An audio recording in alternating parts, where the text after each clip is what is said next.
Our ancestors built the first city as a beacon of peace on Earth. And it almost was. Until one night, an unseen force plucked it from the very face of the Earth and placed it under unfamiliar stars. It was a bountiful world with no sign of civilization. A world we named Paragon. With no way to return home, we adapted. New governments were built from the seeds of our past, and with them grew new ways of life. But the vices of old still festered. Organized crime bled out from the shadows and took root, preying on the foundation of our new home. But this world had one more surprise in store. A mysterious element in the atmosphere that gave a fraction of the population superhuman abilities. Under the leadership of the city's first hero, the Age of Legends had begun. 300 years later, Paragon thrives under the protection of its champions. And yet, the shadows of the past still linger. When darkness rises, it will fall to the next generation of young heroes to defend the first city.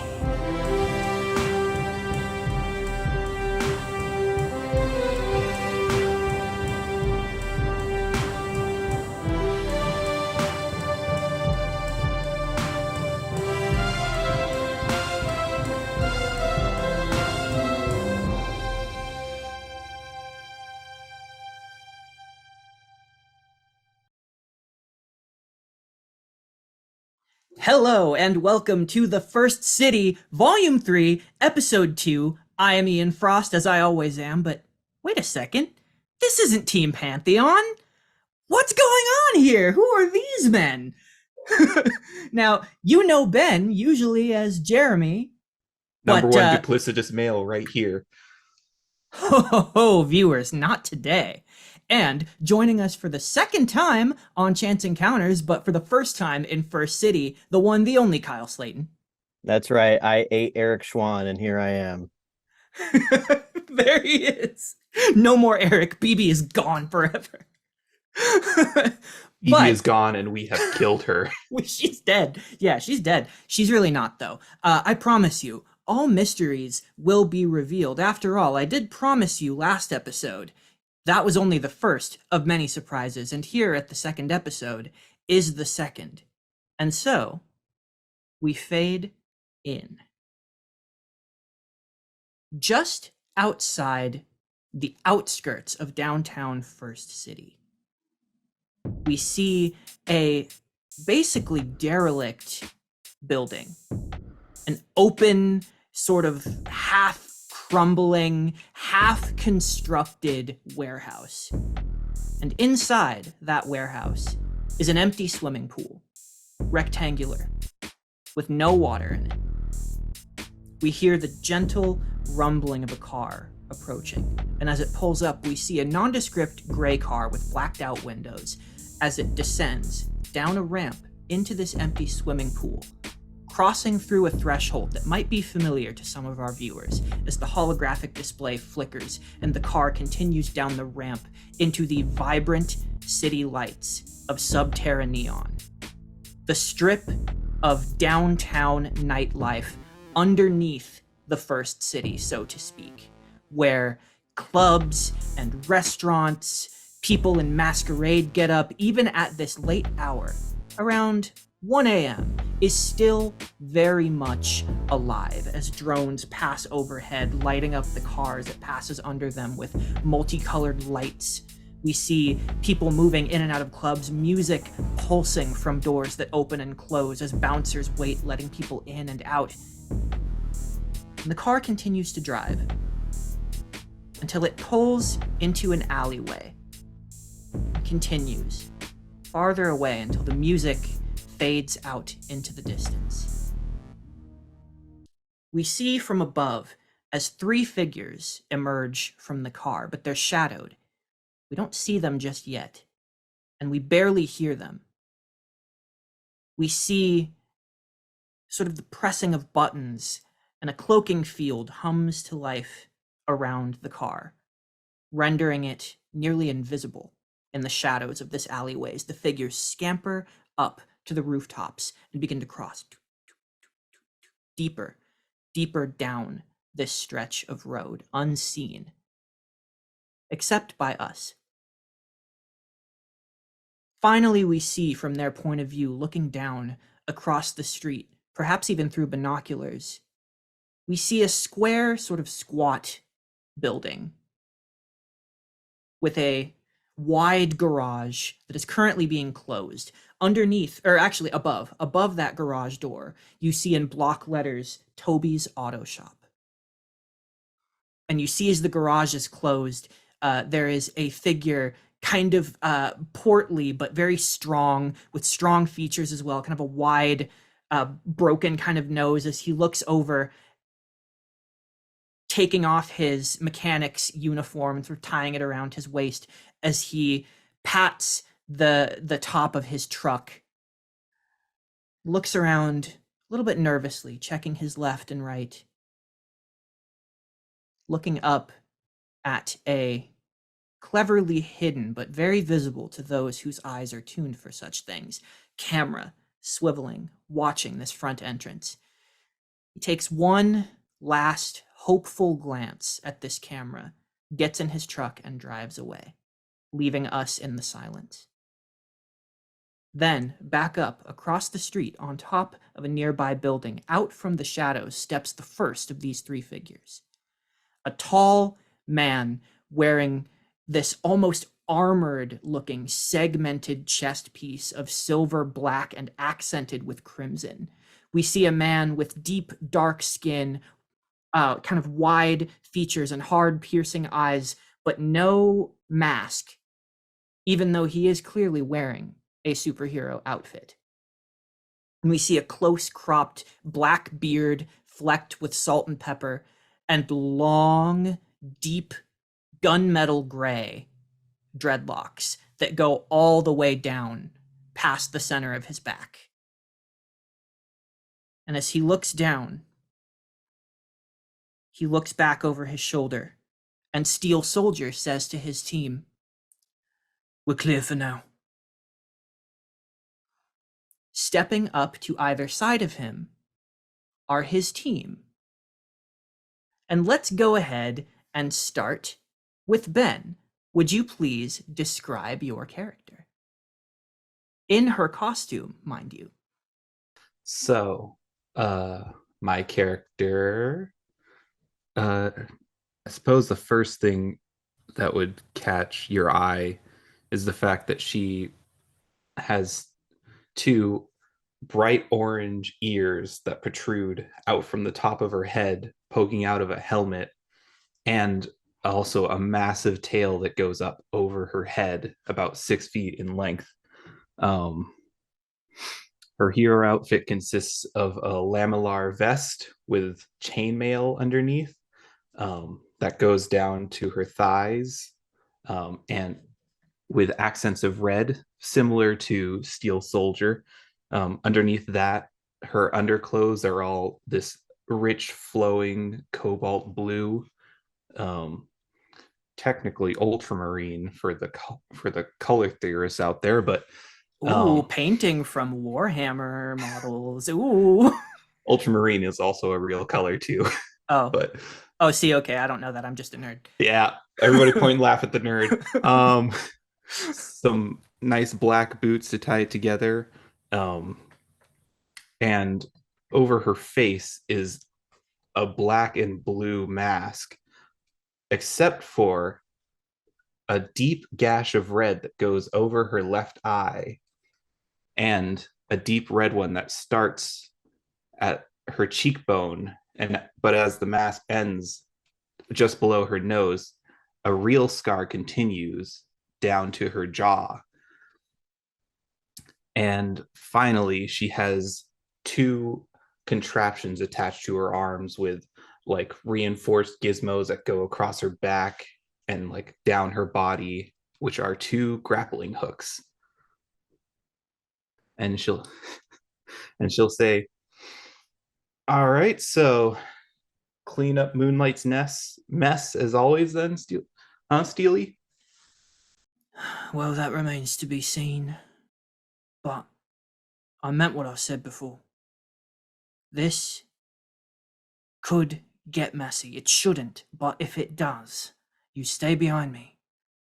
I'm not saying you're not ready, but I am saying I am responsible for you and for this. No, I will say you got the right attitude for the night.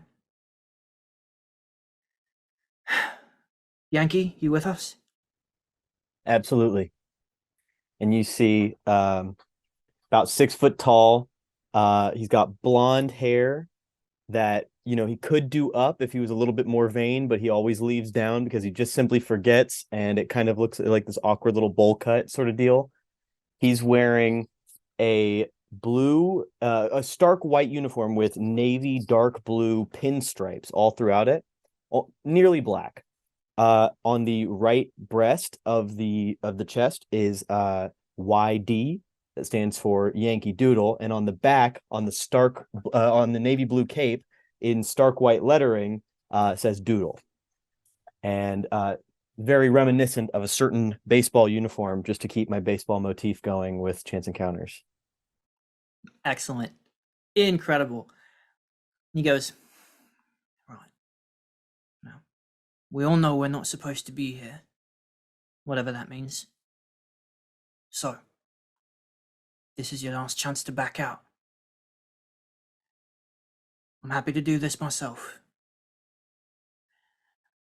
And as he says this, we turn the page over to 2 days prior. Monday morning. A good couple hours north, at least by bullet train, of Moonlight Academy, lies another campus, surrounded by sparse, tall buildings closer to a financial district than the bustling college town that surrounds Moonlight. We see maybe almost like a station wagon pull up in front of this university. A golden gate out front, far removed from the walls that surround Moonlight Academy. Here there are pillars and a line of students, young students, none of them wearing superhero costumes, filing in through the scanner, presenting ID cards as they pass under these golden letters scrawled across the front archway that read Legends Institute. And you see beyond these red brick, sort of retro looking buildings, interspersed with certain more mechanical aspects, but you can really tell just from the outside what building is for what. You see a tall tower that you know to be where a lot of the technological based classes and gadgetry are. You see a massive cathedral-like stadium with different sections for different environments that can be simulated inside. By all accounts, under this bright morning sun, the place itself seems to be just leaking light, warm and inviting, as stepping out of his grandparents' car is Carmichael. No longer in his superhero outfit, as you step out ready for your first day back at the Legends Institute after your 1-month-long summer vacation. Carmichael's wearing like brown, almost trouser pants with like a light blue denim button up long sleeve all the way down, cuffed. He takes it all in for a minute. It's good to be back, and then starts walking to meet Steel Soldier. Hang on now. You think you're getting out of here without a hug for your grandmother? Oh, sorry, Nan. I was so excited, I almost forgot. Come here. Give her a nice big hug. Mm-hmm. This very warm, soft woman with gray hair, clearly in her 80s. A word that Kyle has just taught me, octogenarian. Mm-hmm. Mm-hmm. Hell yeah. And you see she's actually driving the car, and in the passenger seat is your pop as well, your grandfather, I think maybe with like stark white hair and kind of a fading pompadour, very kind, big blue eyes, like a polo shirt. And he looks back at you and he hands you a paper bag full of your lunch. All right, now, Pop, don't miss me too much, all right? Well, I can't promise that, but you can promise us that you'll still remember us and come visit after you save the world. You got it. All right, Pop. You take care of the kids for me back in daycare, and I'll be back before you know it. Do the right thing, boy. I know you've got it in you. Love you, Mom. Love you too. Love you, Nan. We'll be back to see you on television. Okay. Well, I'll make sure to floss these pearly whites for you. And don't forget to get us those free tickets. We want good seats. Okay, yeah, will do. All right, we've kept the boy long enough. Come on, let's let him go. We'll see you later. Bye, bye, bye. The car door closes, but they clearly wait. There are other cars waiting to like come up to the drop-off area, but they are waiting till you are fully safe beyond the gates to leave in full grandparent fashion. So you step up into the line? Absolutely. And as you do, you make your way through and you get up to the front with sort of a bounce in your step.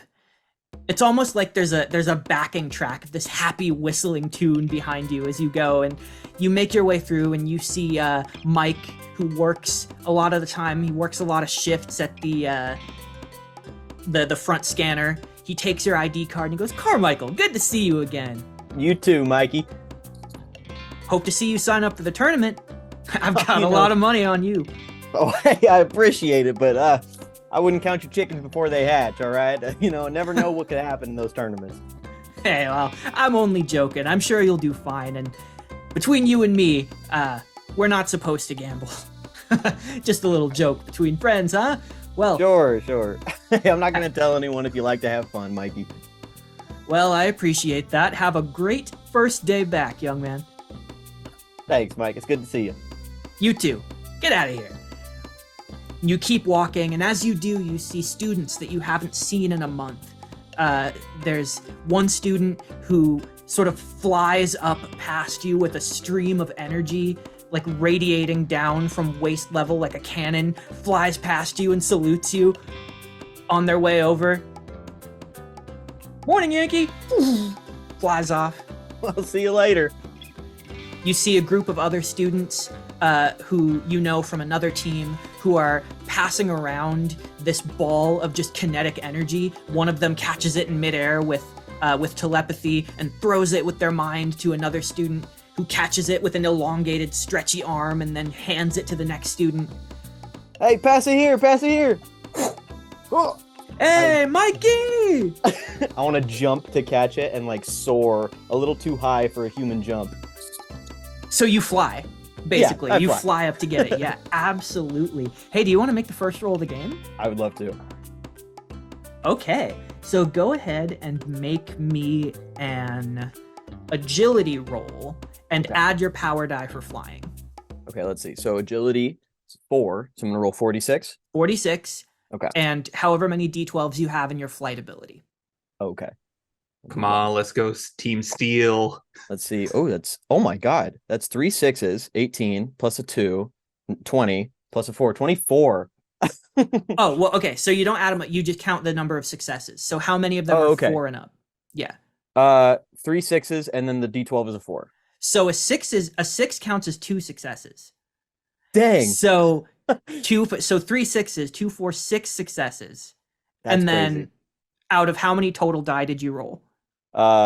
Including the D12? Yeah. 5. 5. So 6 out of 5 is an Yep. outstanding success. So Kyle, first timer to First City, whenever you roll above the number of d6s that you even have, when you roll above your dice pool by rolling a bunch of 6s, you control the narrative. It goes the best possible way, and you can add flavor to what you do here. Your outstanding success in catching this ball. Incredible. I want to one hand sort of catch it, and then as the ball hits my hand, I want to like flip in midair and then toss it on the like under. You know what I'm saying? Mm-hmm. While I'm upside down, I want to toss it back. Hey, it was a Yeah. good throw. The stretchy kid catches it and goes, "Man, I mean, you fully just showed us up right now, but we don't even care. You are the coolest guy." Hey, you got quite the arm on you, pal. There are See students fully applauding, taking pictures of you. They come to show you the pictures to approve to make sure they're okay, and they look amazing, like it looks professional great. photography. Post it wherever you want. Awesome. Well, you know, I mean, discretion, of course, but yeah, yeah. You know, personal socials and stuff. Yeah. All right. See you. Bye. Bye, Carmichael. Bye. See you later. Hope we take history together. Oh, you betcha. Sign up I'm for sure we will. Wednesdays. Wednesdays, you got it. I'm in. You continue to make your way past the center of campus, past the administrative building, all the way around, kind of across the street to where the student dorms are for the sort of Legends Hero program. And you approach your house, and it is quite a nice accommodation.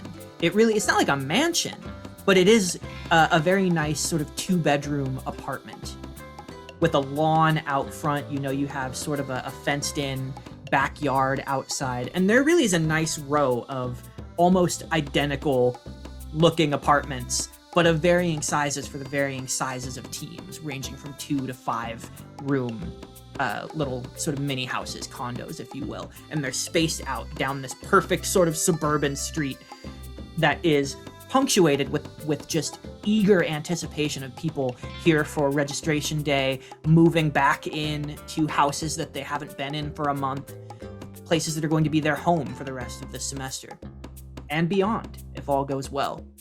You make your way down the street, turn the corner, and end up at your own front door. You sort of flash your student ID with your proprietary passcode, and it unlocks the digital locking mechanism, and you open the door and step inside.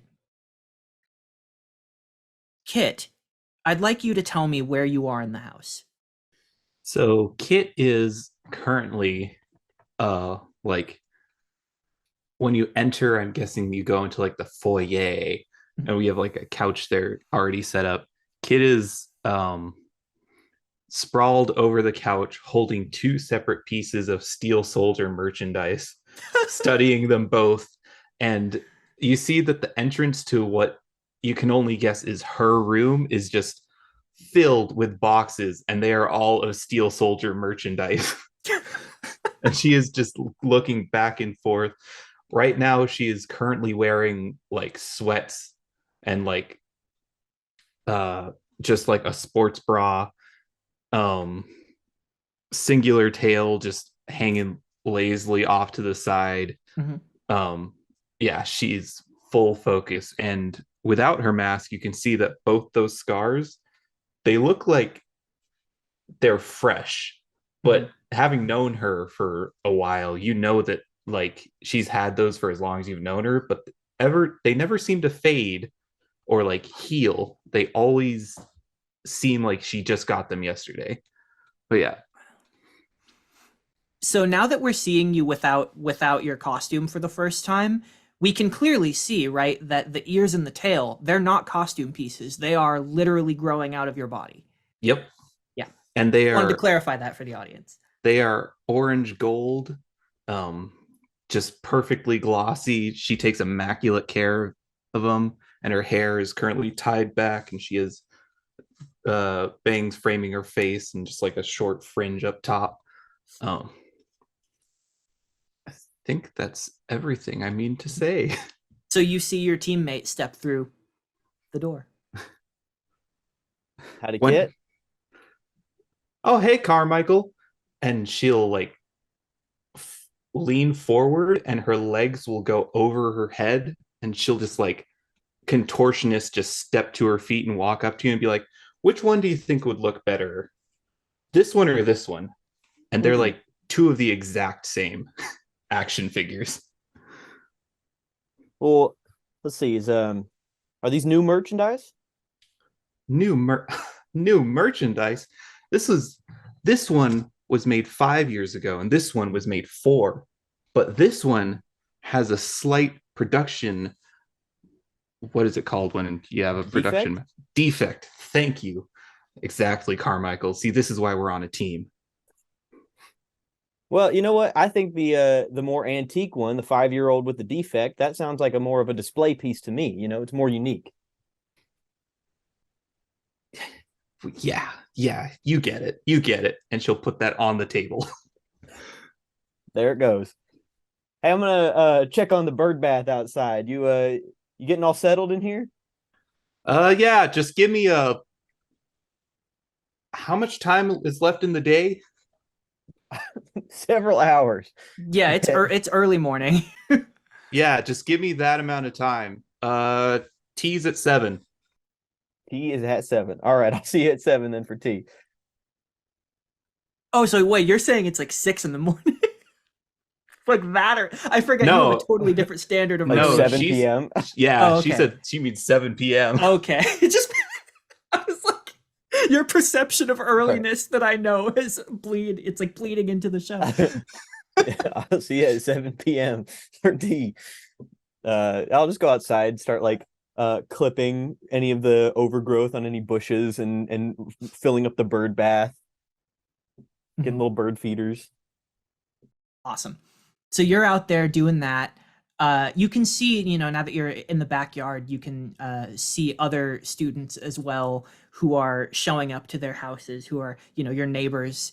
I think probably your closest neighbor. I'm going to consult my little list of other teams at the Legends Institute.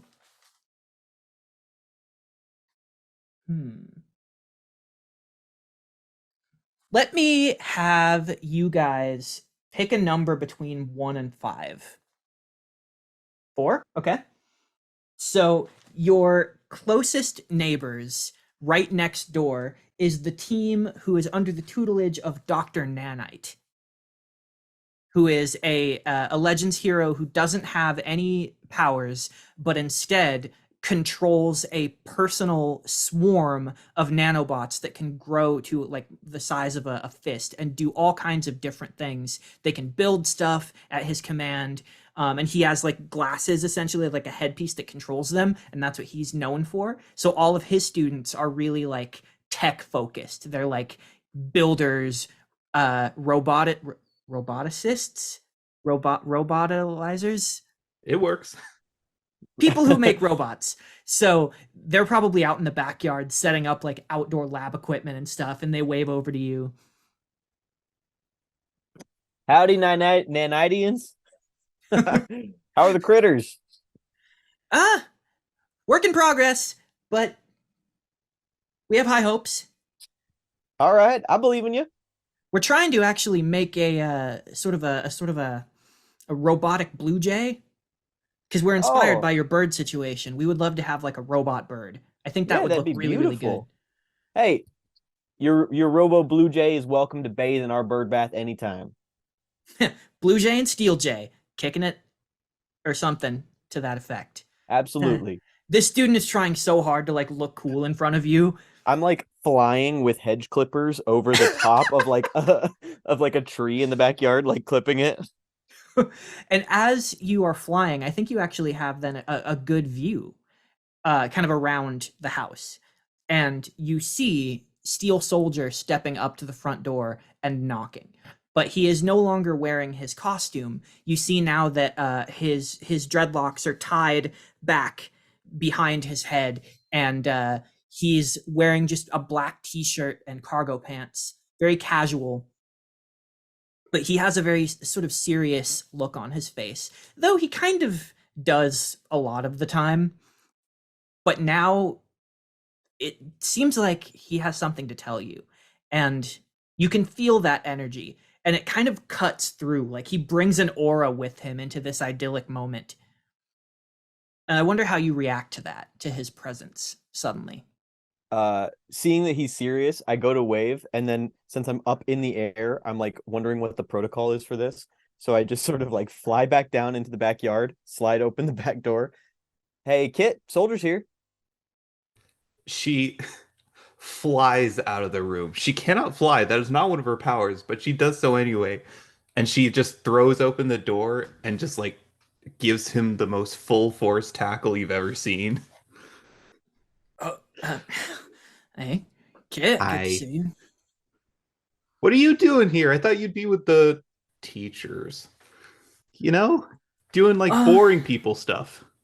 no, I've had my fill of that for the day. Actually, there's I don't want to cut the good mood, but there is something I'd like to discuss. But inside, actually, please. Sure. Everything all right, soldier? It depends on your point of view. I'm gonna go ahead and say it will be. He says as he closes and locks the door. All He right. takes a look around the house for a moment, and he kind of sobers up, and he gives a genuine smile. He goes, "Well, place looks good." Thanks. We take good care of it. I'm still trying to sort all of the merchandise into the where it should be. I don't have as much space here as back home, but I'll make do sometime. Give me a week. Good to know. And he is trying so hard not to look at that. You can tell it makes him very uncomfortable. Not in like a, oh, this is weird way, but in a like, kind of way, you know? Yeah. Yeah. So, he goes, all right, look, let's head over to the office and talk some things over. I've got a bit of a early lesson plan for this first week back. All right. Well, sure. What do you have in mind? We're gonna fight something? Please tell me we're gonna fight. Someone need help? But just Okay. he brings you into your office space.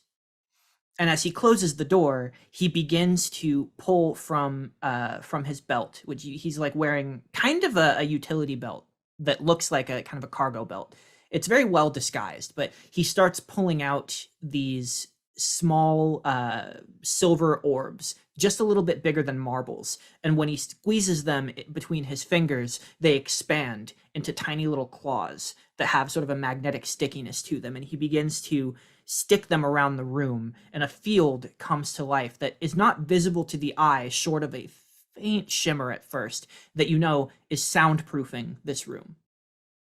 He closes the blinds, turns on the light in the room so you can still see with no natural light coming in, and he turns to you guys, sort of standing in the, between you. And he goes, all right, look, I'm not trying to scare you, and I hate to impose on your first week back, but there's a case I've been working. Bit of a head scratcher. And it's gone in a strange direction that I would like your help on. I believe that you're ready, but given the nature of it, when I'm done explaining it, I'm going to leave the ball in your court whether or not you want to get involved in this. All right. I'll preemptively say I think we're game for anything you trust us with. Well, there are some things that I can't simply tell you to do. So you deserve to know the details. Right? About a year ago, last Halloween, there was a break-in at Quick Tech Tower. 3 low-level, practically unknown villains, all with powers, and he begins to send you guys on your devices the profiles and also some like news information as well about these 3 villains that he's describing that were broken out, or not broken out. Their crimes were not serious, what they were put away for. They were actually let out on bail. And you see one named Lightning Slug, one named Malfesto the Great,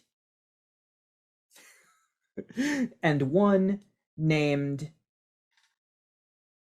Sheetonist. And these 3 villains, with their unique power sets, I'm going to transition back actually into him explaining it. And he goes, well, that night, Dr. Quickstep She had her second years working security because, by all accounts, there was no reason to believe that there would be any problems. I guess for that reason there was one. Call it hubris on their part, though I suppose I don't completely blame them. They were slicker than they anticipated. And they got out. They escaped.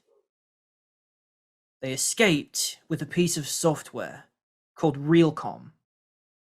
Sort of a somewhat advanced AI that allows signals to be transmitted, commands in real time to make hard light holograms as part of a three-dimensional attraction be more responsive. You can imagine in the wrong hands, this might be used for something a little more nefarious than a theme park attraction. Though, these villains hadn't popped up. They simply disappeared, dropped off the grid. I followed their trail for a while and it went completely cold. That is, till about a month ago. I imagine you remember former director Rose's very exciting resignation speech. Of course, hard to forget. He looks to Kit because he knows you have strong feelings about this. You see her darken just instantly. Mm-hmm. Yeah. Johnson made quite a scene. Scene enough that a robbery went practically unnoticed in the background. It was them, caught on camera. Once again, tried to follow the trail, and this time there was one. With the information they had, it was almost like they had information they shouldn't have, always one step ahead of anyone who might have caught them. A string of robberies this past month. I've been desperately trying to piece something together. Think about it. 3 no-name villains released on bail by some mysterious benefactor unknown to the public. Then they pop up a month later in the middle of an event that was by all accounts spontaneous. The things they've been stealing have no commonality to them, no pattern, except the places themselves. Each hit from a dummy corporation not linked to the other. Each one vexing my ability to follow the money to the source.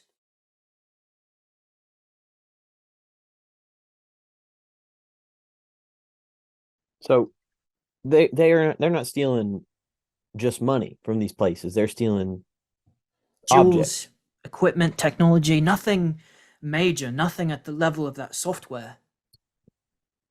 Trinkets, practically. Trinkets and money.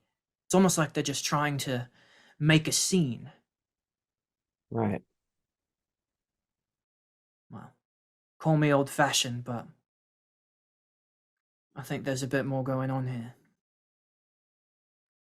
So, I followed the trail, exploited some connections I've still got, and I found out that those 3 have been seen coming in and out of an auto shop called Toby's down in Subterranean.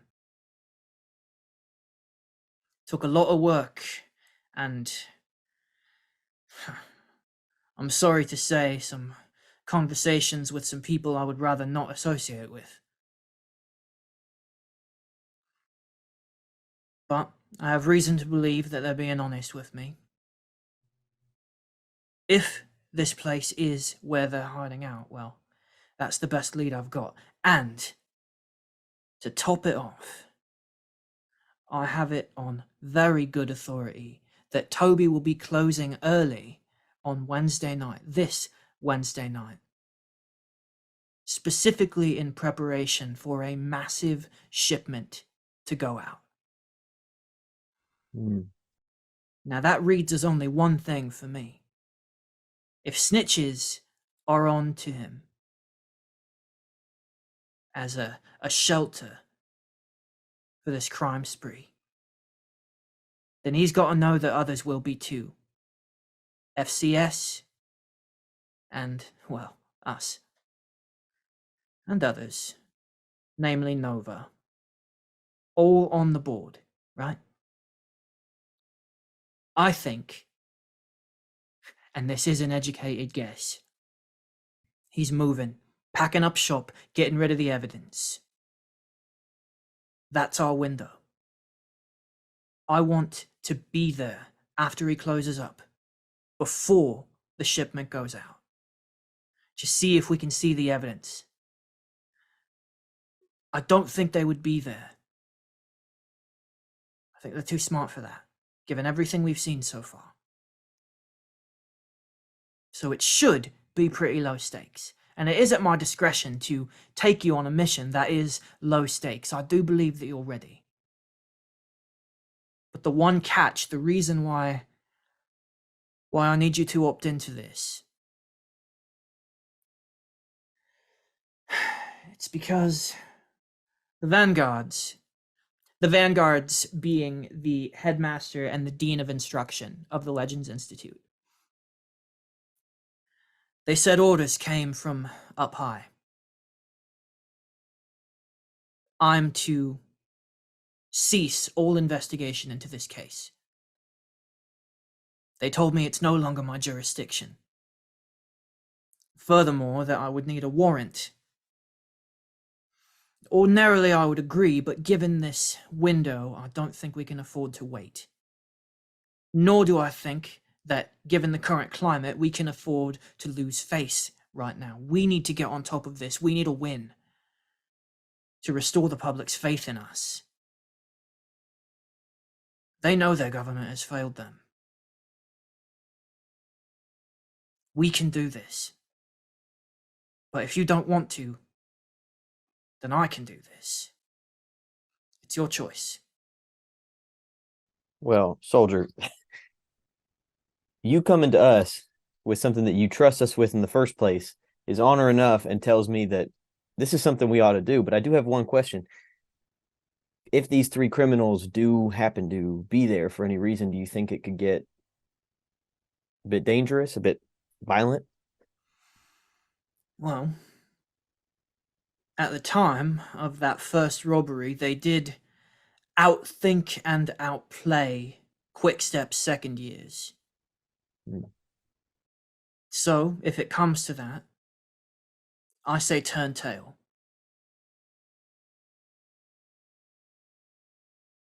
I'm not putting you in any more danger than I need to. I respect that. I think I'm in. Got to make sure these fellas aren't building anything dangerous. You see Kit go from one tail to 6, and her eyes transform from normal human pupils to like fox eyes, and she's like, so you're trying to tell me that you come here and offer me the chance to break the law legally and then tell me to turn tail and run? You can't just do that and then make a pun. I'm always in it for the fun. Let's go. He puts his arm out in front of you and he goes, let me be very clear. This isn't about fun. Especially not this time. I would not ask this of you if it was not serious. My job is to prepare you for what is out there. And these past months have demonstrated to the world and to me that what is out there cannot be controlled by any one party, any one person. Now, I believe in our government, and I believe in what they are supposed to stand for. And I believe that you two represent that very ideal. And sometimes that ideal goes beyond just laws. And it goes beyond what kind of mask you wear and who knows your name. We do this because someone simply saying no with no reason, blind orders, cannot be good enough. And if no one else will teach you that, then I will. That is why I want you there. Do you understand? Yes, sir. Kit takes out a camera and takes a picture. Sorry, you look really cool.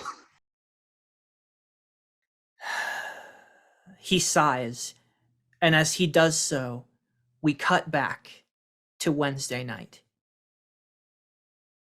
As you all from up on that adjacent rooftop sort of let out a breath together. All right then.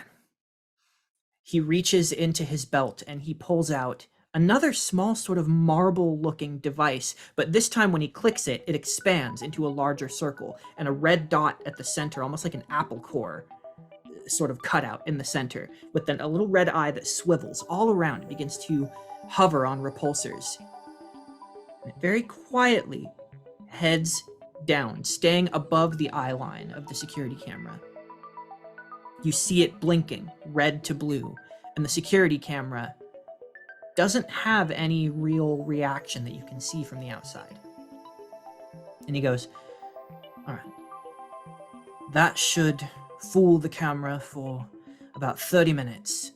Well, exactly 30 minutes, actually, he says, adjusting his clock, and he's having you guys synchronize your devices as well. That's our window. We get in, investigate, see if we see anything untoward, and then we get out.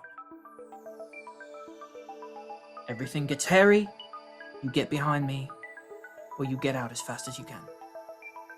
Wait for me back at the car. Don't be followed. Yes, sir. I'm guessing no smash windows. No smash windows. Boo, you ruin all the fun. That's my job, innit? And you begin to descend. Keeping sort of to the shadows, you step over and around the camera, making your way to a sort of side door. You see he flexes his fingers, and his arms are fully exposed in his costume. Like there are no sleeves or gloves or anything. And you see a bright silver metal alloy begin to harden and cover all of the skin that's showing, but just on his arms for now. As he pushes the door in, you see that it has like a compression sort of mechanism to it that it usually would push in and slide forward. He just uses brute metal strength and he pushes it in and slides it forward. Trust me, that'll leave less of a trace than trying to hack the code. Come on. I don't think any of us are very adept at that anyway, except for maybe you, soldier. No, not me. That's not my job. Team Dum Dum, let's go. We are not the tech team. Woo! And so you step inside as he closes the door behind you. All the lights are currently off. So he actually releases these sort of light drones that begin to circle the top of the room and illuminate in a dull glow as you guys begin to investigate. And you see a pretty cut and dry machine shop. Best you can tell, there's actually nothing immediately weird. You don't see boxes piled up. You don't see anything getting ready for some big shipment or anything like that. You just see an empty garage. There are a few cars here, mostly like really either really nice cars or like race cars almost. Clearly people who maybe have a little bit of money. There are machine parts. There's an office in the back corner. There's a front desk as well. And there is a really beautiful, sleek black sports car sitting on the platform that would have like hydraulics so that it could be lifted up into the air. That's currently on the ground with this car on top of it on that platform. So Steel Soldier looks around. He goes, all right, fan out. Try to find anything that would indicate stolen goods or any evidence that those 3 villains have been here. I want to start moving like engine blocks around, just like picking them up like they aren't impossibly heavy and like looking at them. This is well built. Say this was a derivation of a German engineer. Just moving engine blocks around, just sort of like stacking pieces in one corner, Cool. looking under them, like the heavy stuff. Okay. Go ahead and make me this is going to be an investigation roll, so that would be intelligence. Okay. Do you have any investigation skills at all? Otherwise, you're rolling No. straight intelligence. Okay, so straight Okay. intelligence. This is just 1d6. Okay. 4? 4. So 1 success out of 1, so that's a full success. Okay. Kit, what are you doing in the meantime? While he is like busy lifting and like looking underneath things, she's just gonna kneel on the ground and just hear. Just her ears will twitch around and stuff, and just see if she can listen for anything. Do you want to make a And willpower instead of an intelligence? Is that what you're going for? hey, I'll take a willpower. Yeah, she's listening out for like if there's any like secret rooms with like a TV or a radio or people talking, that sort Okay. of stuff. Cool. And when she does that, I will burn 6 HP to boost my will by 1. Ooh. And when she First does use that, of a very interesting power. and when she does that, you see both her scars glow a vile, sickly crimson red. So 66 plus 1. Cool. All right, let's see what I hear. And hear what I see. Okay, so that is 3 out of 3. 3 out of 3. So 2 full successes. So on a full success, both of you looking around are noticing different things. Because of the specific things that you guys said you were looking at, I'm going to say that Yankee Doodle, you're lifting up engine blocks. You're doing a lot of physical work here. You're actually moving things around. So you are picking things up, putting them down. What you notice is that when you get over to that front desk, right on the top counter, there is a silver coin sitting in plain sight. The only one of its kind. It's just sitting there right on the counter, as though someone tried to slide it over to the cashier and it wasn't taken or picked up at all. Not hidden. It's a perfect, shining silver coin with an etched inscription of a crown on it. Not gonna pick it up just yet, but I want to call Soldier's attention to it. So I say, Soldier, looks like this could be maybe payment for any shipment received. He looks at it. He takes out his binoculars and he flicks them to a specific mode, like a scanner, and he begins to look around the desk, looking for any indication of traps of any kind. And then he covers his hand in that metal alloy again, but he only takes it up to his wrist this time. And you can see that, for the audience's edification, that he can control how much of his body goes steel at any given time. And you see the pattern of his fingerprints are completely gone. So he now leaves no trace, and he picks up the coin and looks at it. And he sees that crown, and his expression goes hard. It scrunches in on itself. Piece of shit. That's another quarter in the swear jar. That is true. But what is it, Soldier? It's a taunt. A taunt. We're not going to be able to tie this to anyone. but I know. I should get you out of here. This is bigger than I thought it was. And the gravity of the situation does sink in. But there's something else as well that Kit notices. Because you're specifically listening. And as Yankee Doodle was picking things up and putting them down, physically moving things around the room, he was doing it very quietly. He wasn't making like a whole ton of noise. And also, the room did get soundproofed as well. So Steel Soldier made sure to do that. But as you were listening with your incredible hearing, truly, you noticed the way that sound reverberates in here, the way it echoes. There's a hollowness to when things hit the ground that wouldn't be detectable if you weren't listening really, really hard. And in tandem with that, the two of you together, because both of you got a full success, looking around the room, you start to notice the way the supports, like the support beams for this building, are structured. The specific materials that are used in the construction of this building, just the whole layout, in tandem with those hollow steps, you start to figure the entire, like, underneath area of this entire building must be hollow. It's not on solid ground. Not just in one space, the entire area under this place.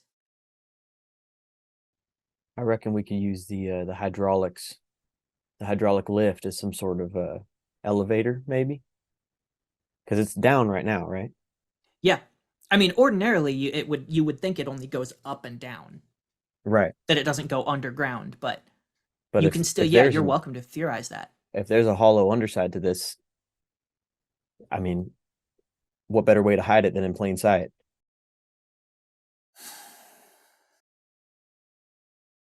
Come on, Steely. You know what me and him are capable of. You've experienced it firsthand. If we go into the rat's nest, you know we can come out with a couple of trophies.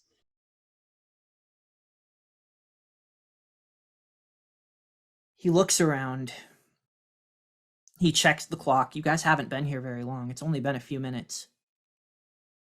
He goes, "Right. I will take a look. And if I say it's clear, you can come with me. But only to look. Touch nothing. Do nothing unless I tell you. And we are getting out of here as fast as we possibly can. Do you understand me?" Understood. Yep. Clear as crystal. He heads over to the hydraulics and begins to scan around, looking for any sign of something. And then he looks back over to the front desk. He begins to check around, looking at the computer, looking under the desk. And then he sighs, kind of perplexed. He goes,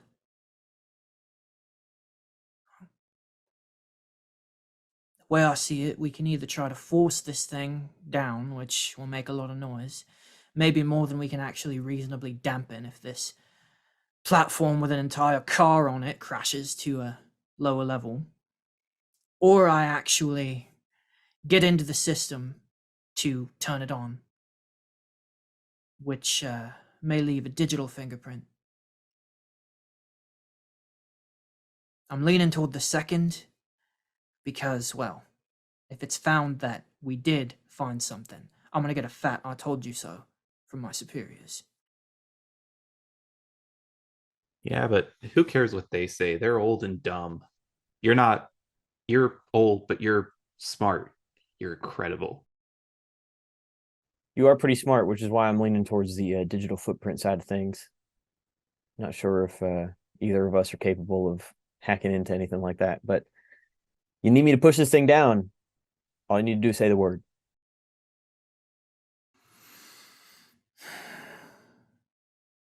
Right. Well, let's get the computer on then.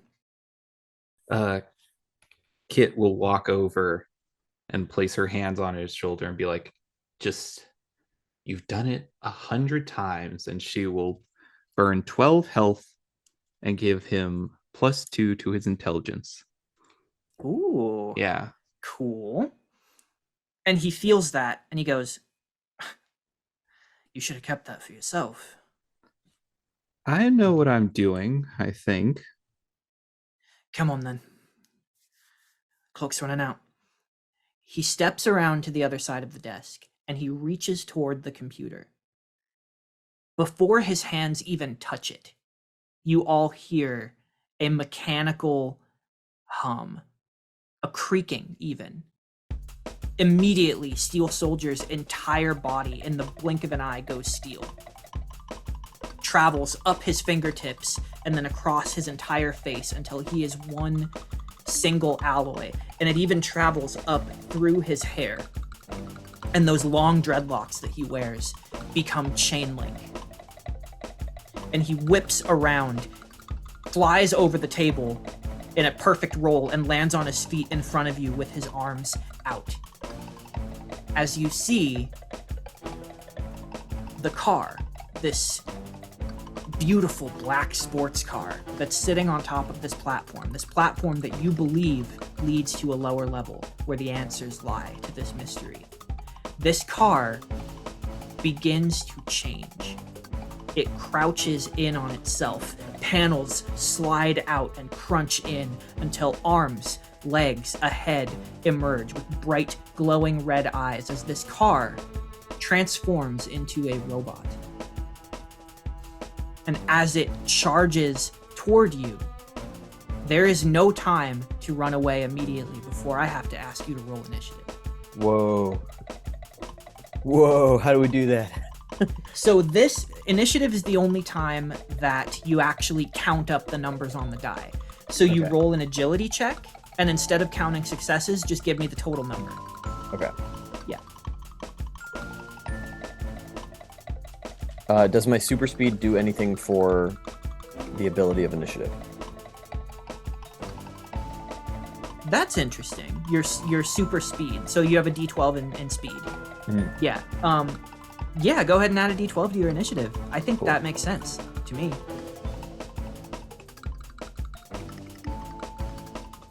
All right, so I got 13. 13. Ninetales? 25. 25. Oh, She's nutty okay. with the speed. So give me one moment to write down the correct order here. I just thought of a new team attack, but I will not add it as we are currently in combat. Okay. I'm on the dock if you want to add it. So first in the initiative order, with Steel Soldier's arms in front of you, as he is immediately trying to keep one eye on the carbot and one eye on any fast way to get out of this building. The carbot immediately trying to position itself between you and the front exit. It's sort of diagonally between the side entrance and the front entrance. So reasonably, it will be kind of difficult to get past it. First in the initiative order is Ninetales. With a 25, of course it is. Of course it Nine-tailed is. fox, baby. She will burst over and actually leapfrog fully over Steel Soldier, and you notice that she now has 3 of her tails out. And normally she's 5'8". Right now she is very small at a cozy 5'4". And her orange gold eyes have little specks of crimson red in them. And she will leapfrog over Steel Soldier, and I imagine that the robot is still getting up with one of its hands trying to block the door. She will run up its arm and sit on its head and then use her tails to block its eyes. Interesting. What kind of roll do I want to make that? Because that's not just a straight combat roll. Agility, parkour. Yeah, I think that is an agility roll. So agility roll versus its agility. Versus its dexterity, because it's trying to with its hands get you out of the way. Can I add my parkour skill to this? Do you have that? Yeah. Yeah, then yeah. Hell yeah, Batman.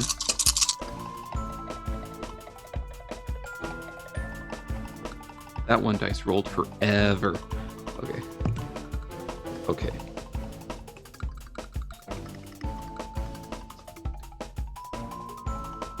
Five successes.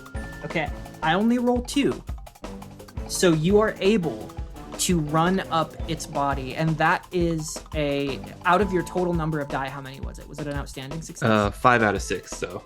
5 out of 6. Okay, so you are able to run up using your action and position your tails in front of its eyes. I think that is going to have a mechanical benefit going forward. It's not an outstanding success. So let's say that it's going to have 1 level of disadvantage on dodging and on its attacks that utilize sight. Well, That's if you pretty guys good. want to run away, I can always stay up here. And if you want to fight, I can always stay up here. I can't really hurt robots, but I can have fun. Moving down the initiative order, it is Steel Soldier's turn. He goes, "Damn it, Ninetails!" And, and he runs forward and just goes for a punch with his steel fist directly into the center mass. He almost can't miss. My guy can't miss. I rolled so many die that 1 fell. Just a fistful of dice.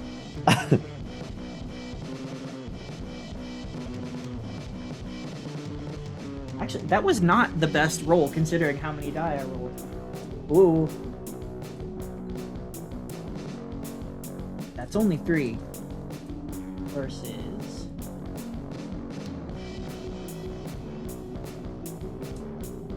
This thing has shit agility.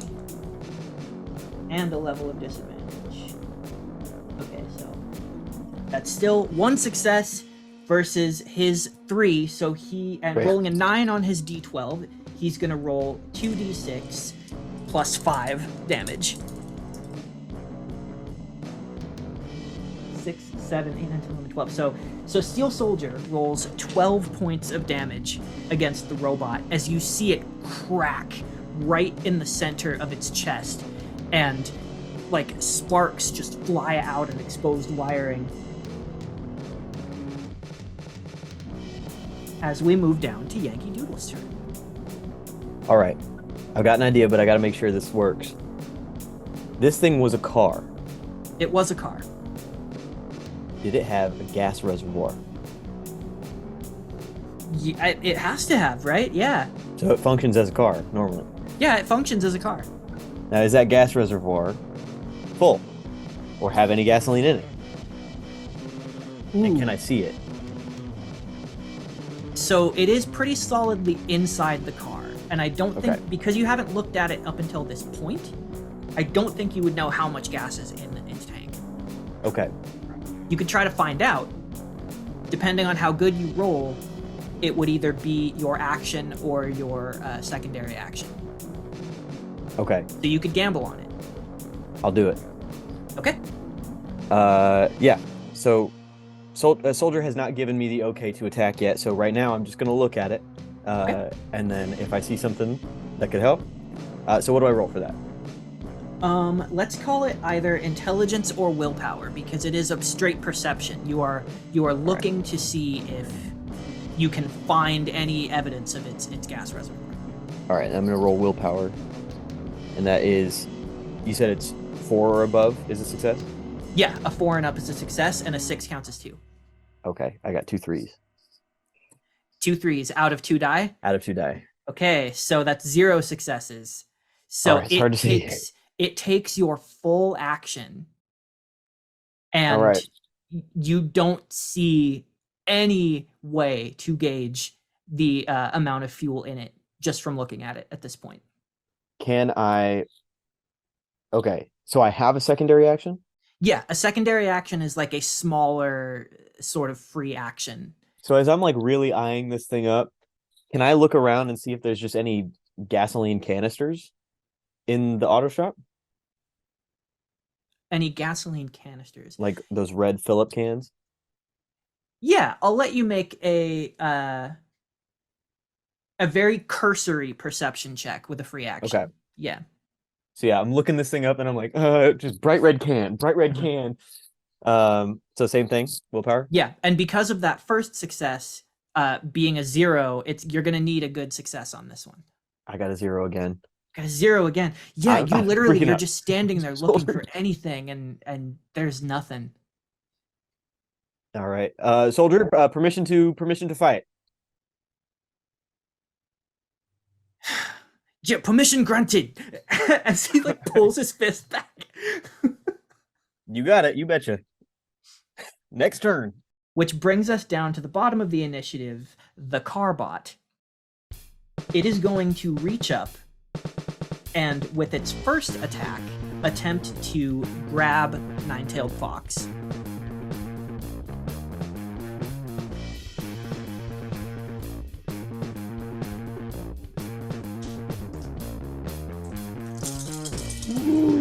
Okay, So you're gonna need to make an agility. that one was not as sexy. And no parkour on this one. No parkour.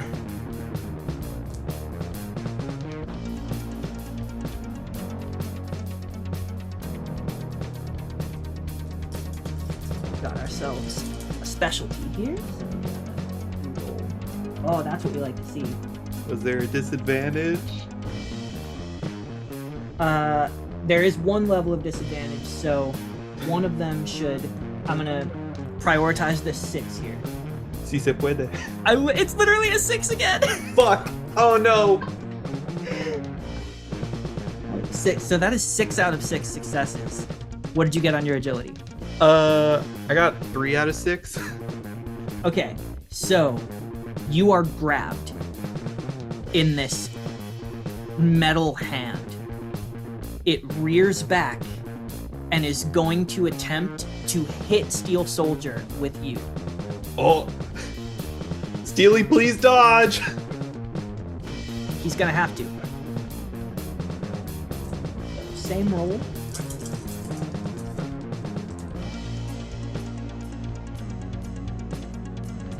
Almost all failures, but I get to re-roll all of them because it is a specialty. A little better. 4. So that is 4. What you are now going to do is you are going to roll a Constitution check to see if you can mitigate the damage somewhat. Let's see. Do I feel lucky? Kind of. That is 3 out of 4. Okay. Yeah, so you'll be able to mitigate the damage by, let's say, you rolled a 3, it also rolled a 3. So you'll be able to mitigate 1 point of this damage.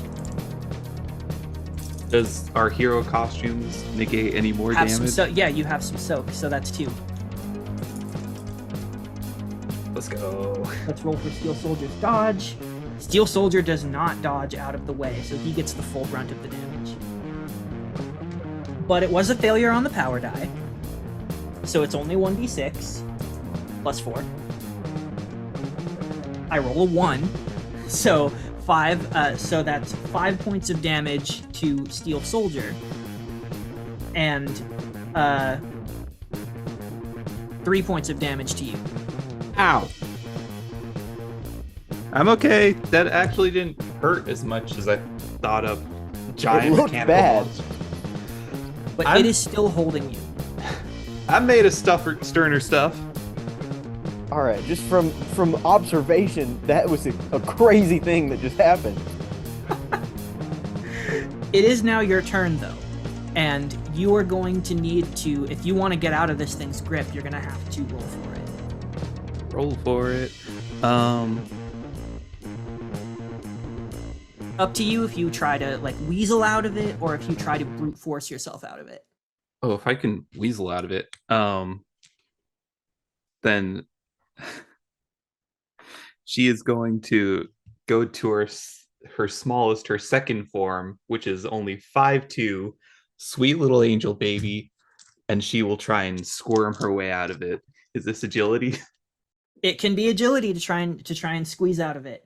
You are rolling against its strength still.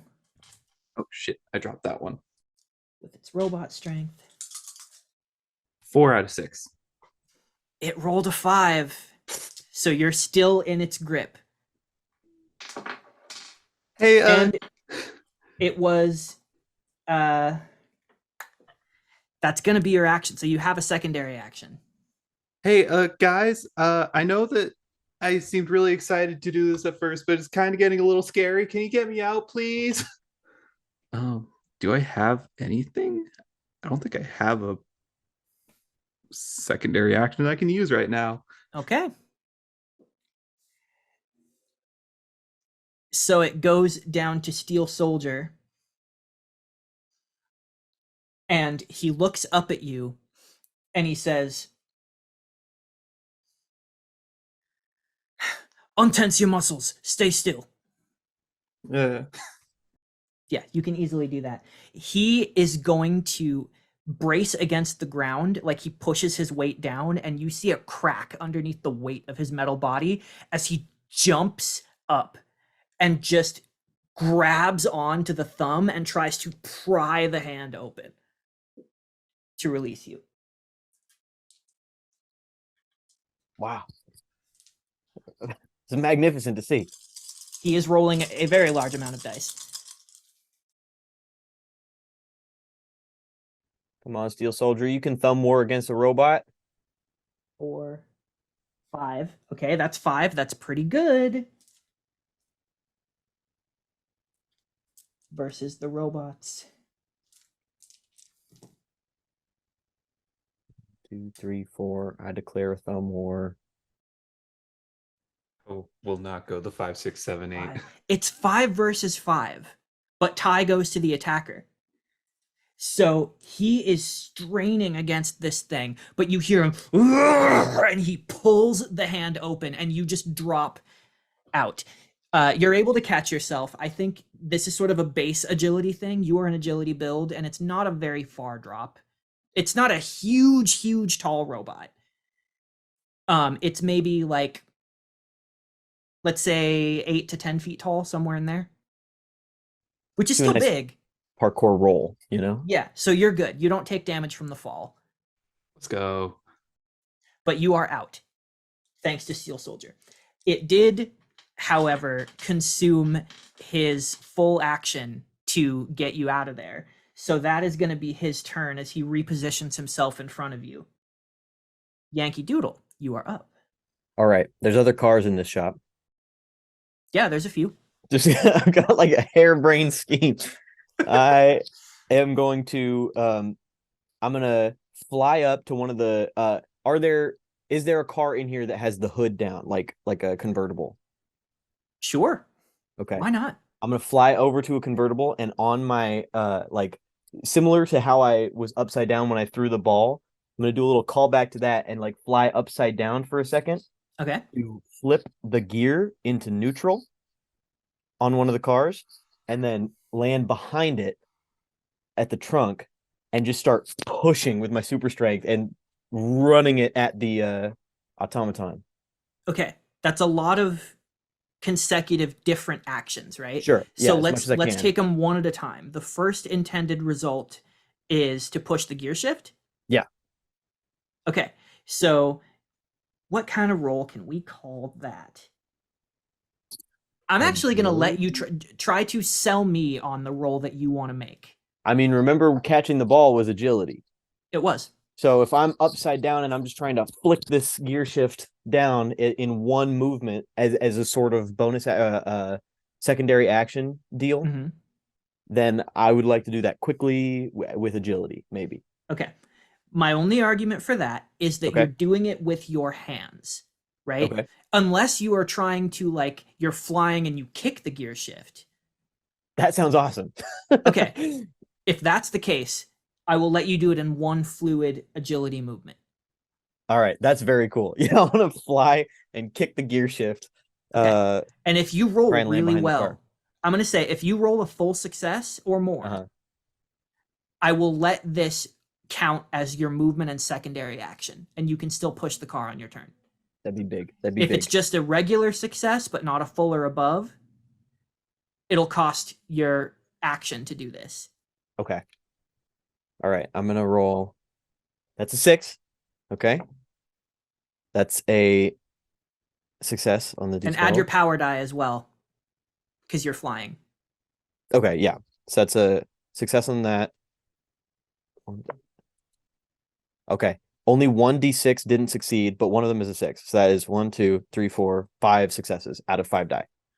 That is exactly what you needed. Yes! So you can count this as a part of your movement and secondary action. You fly. Actually, describe what this looks like to me. Yeah. Yeah, I want to jump and then like a long, like when you're track and field long jump, my legs are out forward and I kick the gear shift and then land behind the car this way to push it from the boot and just ram it into the automaton.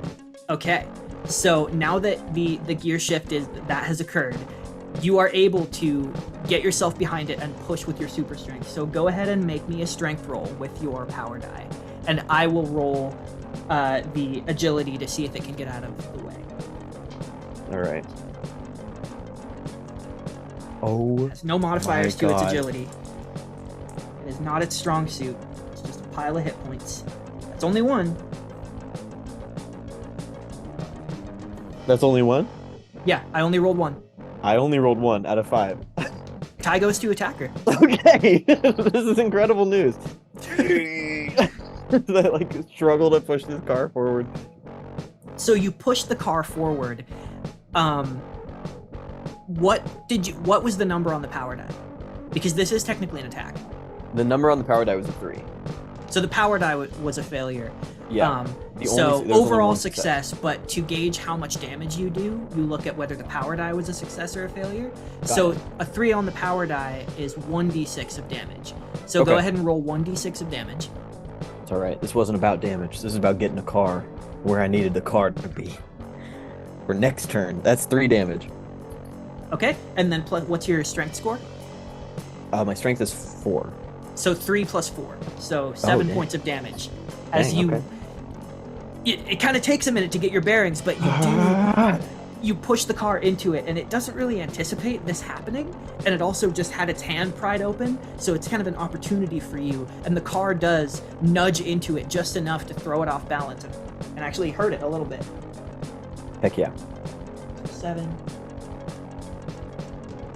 Okay, doing good. I believe that is the end of your turn. Yeah. So it goes down to the carbot. It looks around at all of you. It is going to shift its method a little bit. It's going to look at Steel Soldier and then look past him. Both arms come out, and you see turrets pop up out of the wrists. One of them aimed at each of you. Oh, Right? So both of you are going to have to make an agility check. Okay. It rolls dexterity for this, which it's not as good at. But you're both a little bit more far away from it than it was before. And it would rather shoot you than run toward you.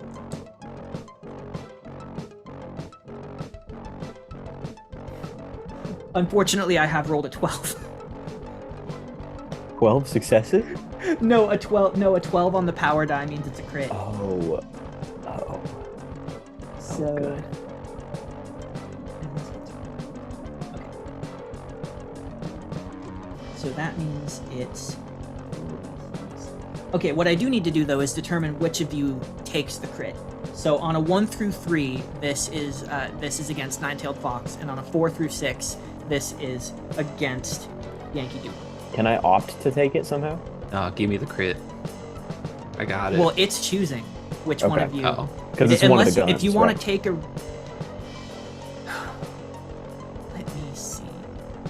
You have super speed. Right. If you want to eat up your reaction for this turn, I will let you zoom yourself in front of your teammate I'll and do it. take all the damage.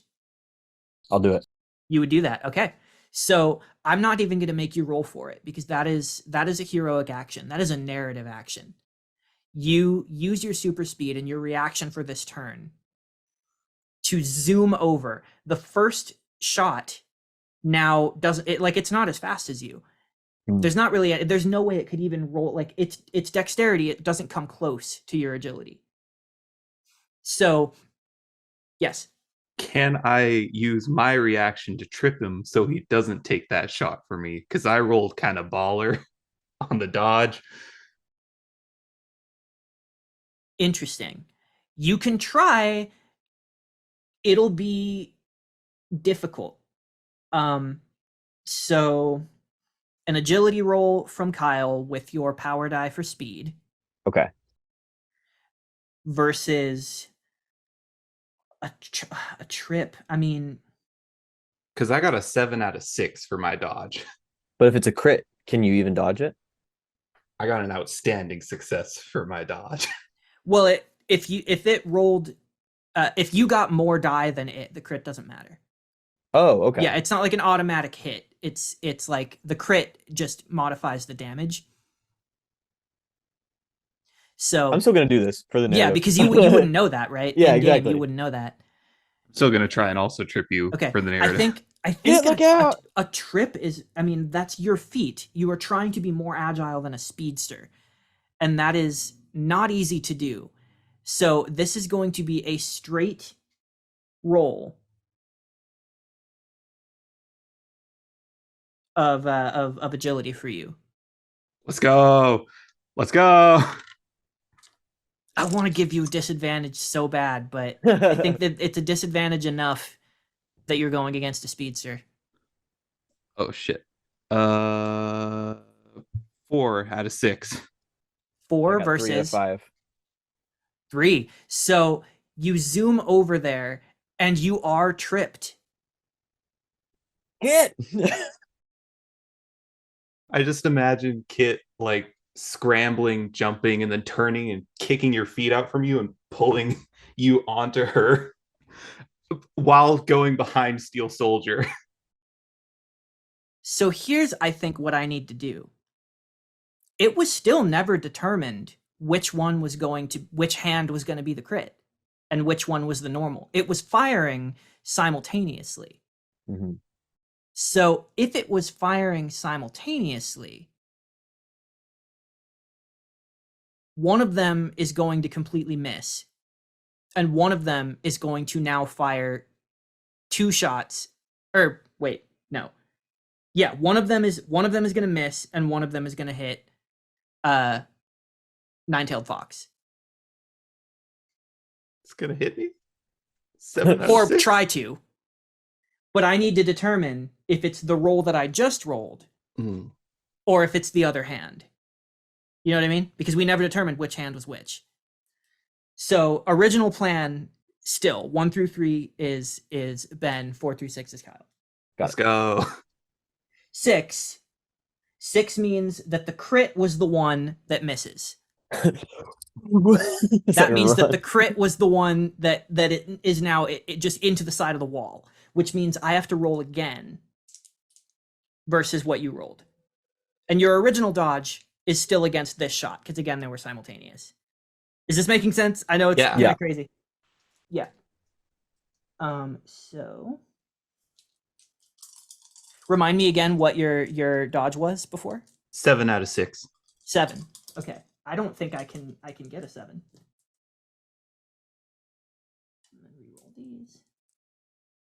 No, there's no way. So this is kind of a weird comedy of errors that occurs here because the 2 shots happen at the same time. The one that's a crit almost tears the walls are very reinforced, but it peels the paint off. And these are not bullets. They're plasma, they're energy. So there are smoking dents that are melting away, eating away through the wall on one side, and then the other one is just sort of like as it's like distracted by the fact that you zoomed over, tripped, and then look up and see your teammate fully dodge out of the way of these bullets anyway. Yeah. And that is the Carbot's turn. Team Steel Soldier, baby. Literally much ado about nothing. Really disoriented there, aren't you, Carbot? Oh man. Well, back up to Ninetails. Ninetails will enter her six-tailed form and say, Yankee, Paper Fox. And that is a team attack. I don't know how team attacks really work, if you'd like to explain it to us and the audience. Depends on which one you try to do. Well, Paper Fox is Kit spreads out her tails to distract and block enemies' line of sight, allowing for Yankee Doodle to catch them off guard with like an attack or like a grapple or whatever he wants to do. Right. Okay. So what it functionally does is it makes whoever is second in the initiative order, it jumps their turn up to where yours is. You take your turn simultaneously.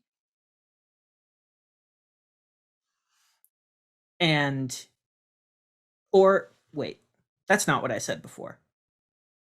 No, you have to hold your turn to where they rolled in their initiative, where the second person does. Right. Because this can't retroactively make somebody act sooner than they've already been determined to, right? So you are holding your action until it gets to Yankee Doodle's turn. When you do that, you are both rolling for a shared action, and you it's like stacking die. You are adding to the end result. So if the original plan is to do like a distraction technique, I don't think this team attack needs to work like that. Right? Because you can do the distraction thing now. You know, if it was like I bump my let's say for example like Team Pantheon, right? Like BB is gonna get boosted up off of Haramon's staff and jump. That would need to happen on the same turn, right? But with this, you can just do your distraction now. Okay. Yeah. Then we had to talk it out, but that makes the most sense to me. If that's Yeah. your call, you don't need to wait to do that. Word. Then she's gonna second verse, same as the first. She's gonna parkour her way up over his eyes and cover him again. And we already know how this works, so you can roll that. Word up. I can always count on you guys to want to do interesting enough stuff that we have to sort of work out the mechanics of it. Reshape the game bit by bit. Well, I mean, that's why I love this game, honestly. Yeah, I know, it's fun. I love that. 3 out of 6. 3 out of 6. Okay. So I am rolling versus its dexterity to try and catch you in time. That's nothing. So you get right where you want to go. Woo! Take that, bitch. Okay. So, and it's 3 out of 6. So that is 1 point of disadvantage for it, or 1 point of advantage for the for Kyle. And that takes my action, bonus action, or just my movement to do that? It takes your action unless you roll an outstanding success, in which case it could get lumped into your movement. Got it. Yeah. Then I will burn 6 health and give myself a +1 to agility because I'm tired of getting grabbed. Okay. Steel Soldier looks up at you and goes, I just got you, right?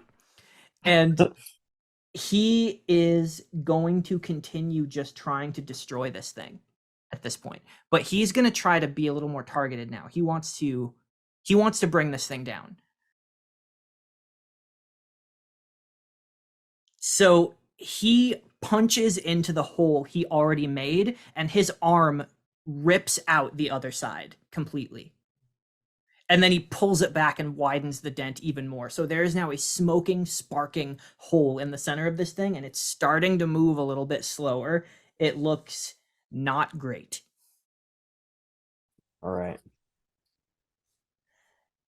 That makes it Yankee Doodle's turn.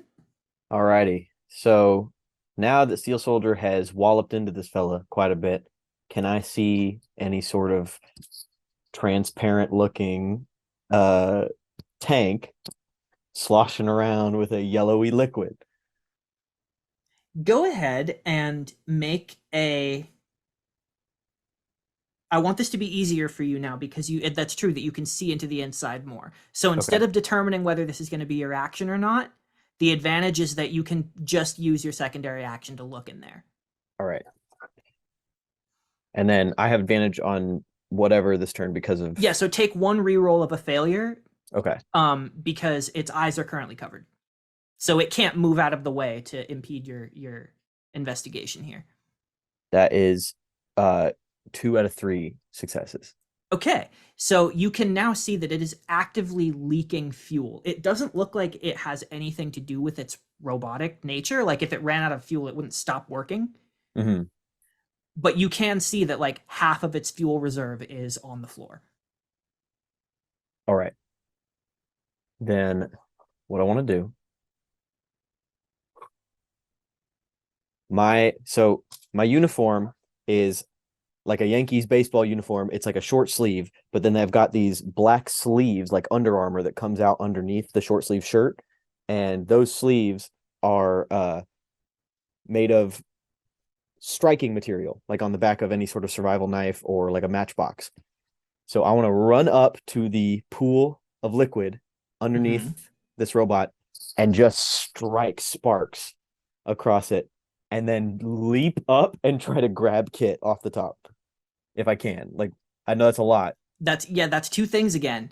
All right, so all right. the run up and scratch. The first goal, running up and trying to light it on fire. Mm-hmm. That's okay. my action. Yeah. Okay.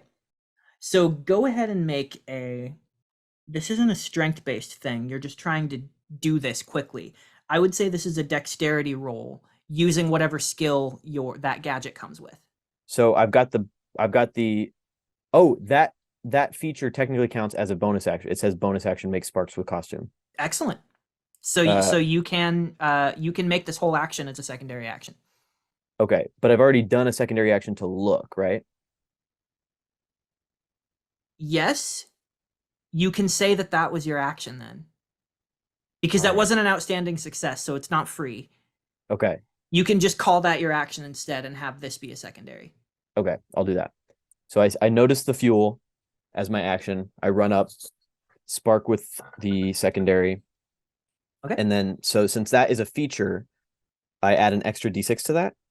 Yeah. Or, okay. Well, a feature of your, do you have a skill for it? I have survival in skills. Survival skill. Okay. So you're sparking a fire. This gadget is built into that. So if you have a survival skill, then you reroll 1 failure. Okay. Yeah. And okay, that's two successes out of 2. 2 successes out of 2. It's a pool of oil. You light a fire there. And it's pretty strategically contained. I'm not going to say that it's going to consume the whole room or hurt your allies. But I do need to see if it can get out of the way. Otherwise, it's going to take some fire damage. All right. That's 2 out of 2. But you rolled 2, right? And it goes to attacker. So it is going to take a d6 of fire damage. Incredible. I rolled a 6. So it takes 6 points of fire damage. Incredible. So, moving on down to the Carbot's turn. The Carbot takes stock of its situation, the flames licking up its body, and it begins to deploy its fire suppression system. And as it does this, not actively attacking you for the moment, just sort of standing there and foaming up with this sort of bubbly white substance, it looks up and it goes to make a punch again because that was kind of an automatic thing. It's starting to short out. You guys have brought this thing almost completely down, and it goes to make a punch. Steel Soldier is running up to sort of take that punch, trying to stay in front of you. Go!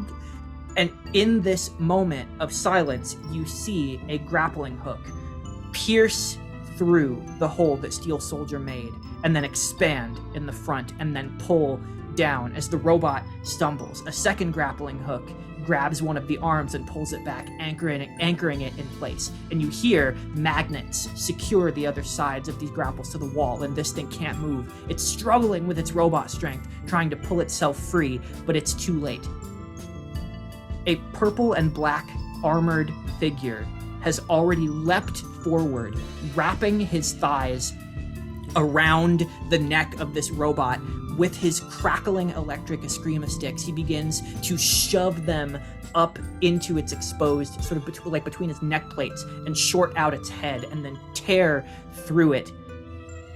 Tonatrus, with his black mask and glowing purple eyes, has arrived. But he's not alone.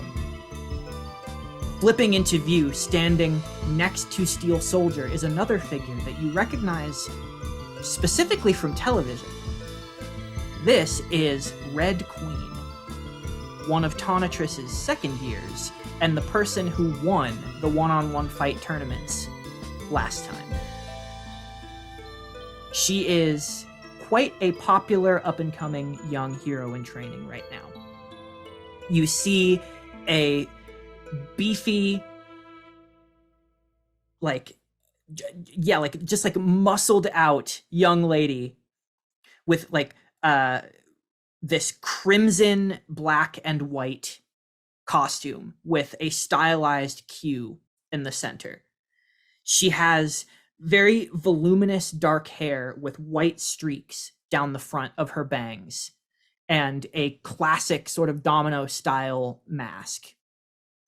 And she steps in front and smiles at you as she looks at Steel Soldier, but still keeping her eye on the robot. And she goes, "Don't worry, sir. We got this."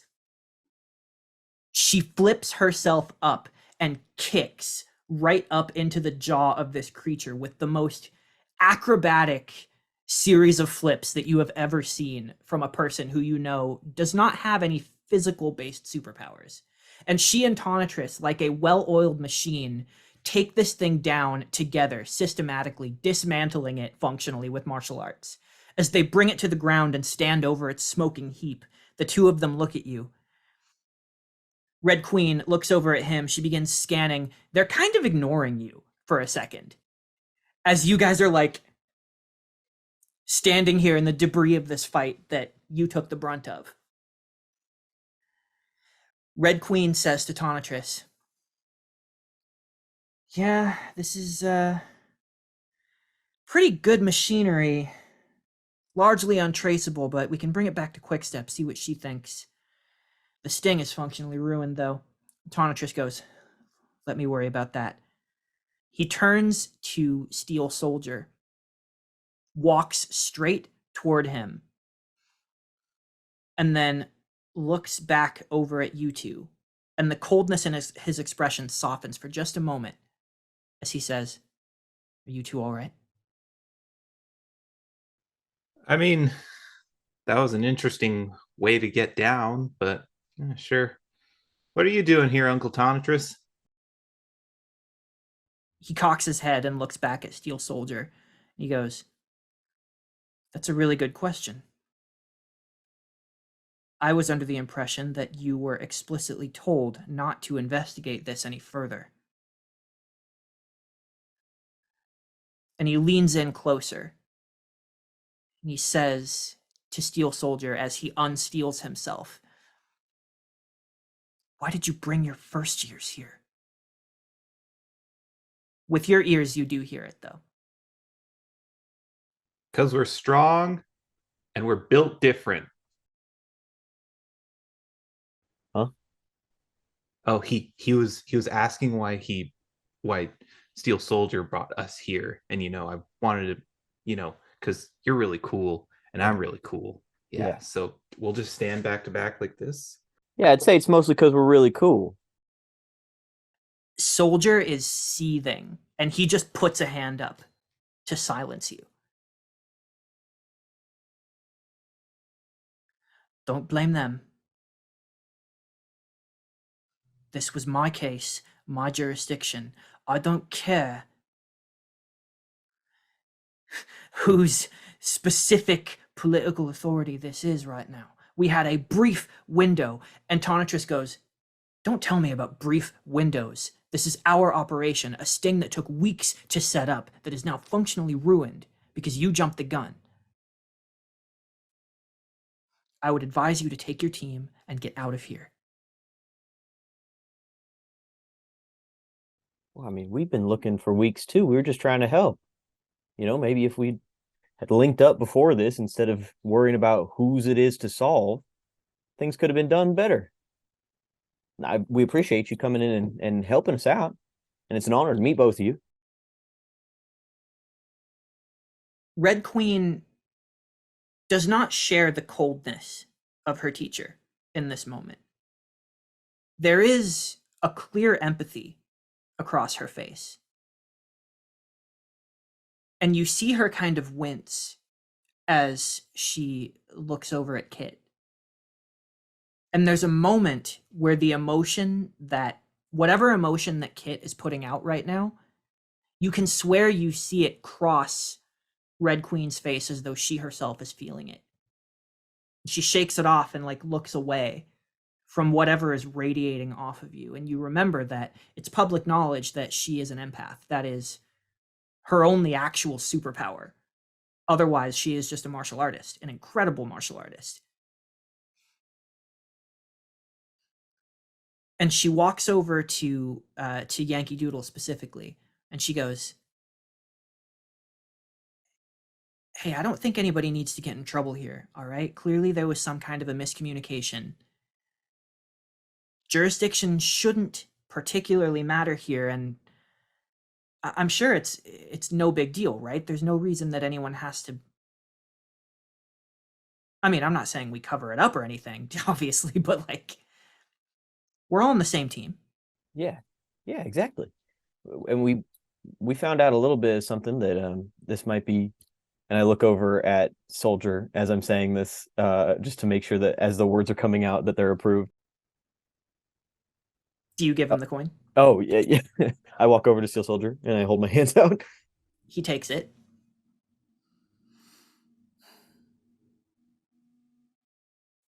Red Queen looks at him and she smiles and she goes, you're right again. He goes, in this case, I'm not thrilled at that fact. That's all the more reason why you two should not be here. I appreciate the gravity of the situation. But Soldier, there will be a conversation about this.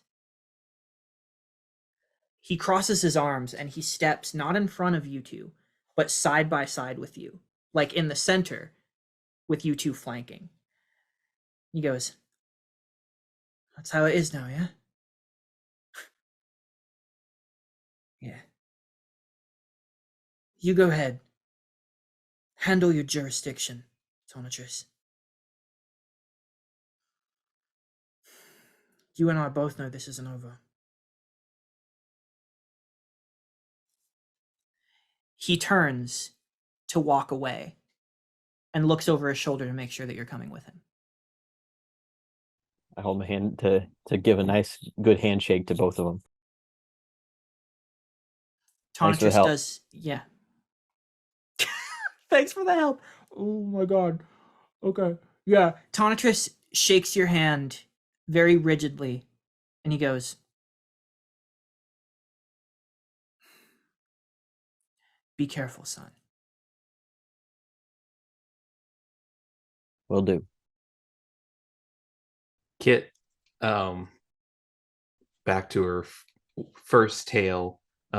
She'll turn to walk away, but she'll look over her shoulder at them both, and she'll say, well, have fun trying to get underground this place. I hope you don't die in any traps that are down there.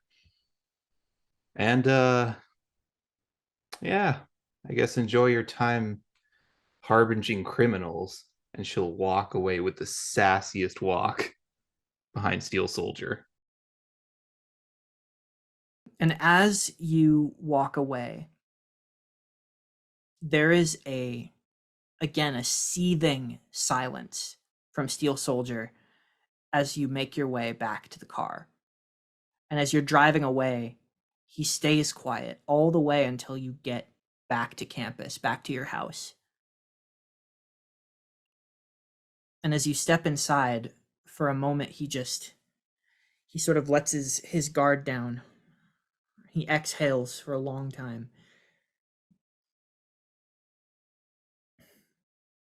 I want to be sorry that I subjected you to that. But the lesson that I told you about, I think that was it. This is how things are now. All of this, it's a breakdown of trust. In one way or another, we are somewhat responsible for that. But remember, so are they.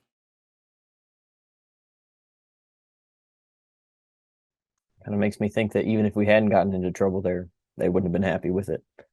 Even if we had served them the answer to this all on a silver platter, they still find a reason to be mad at us.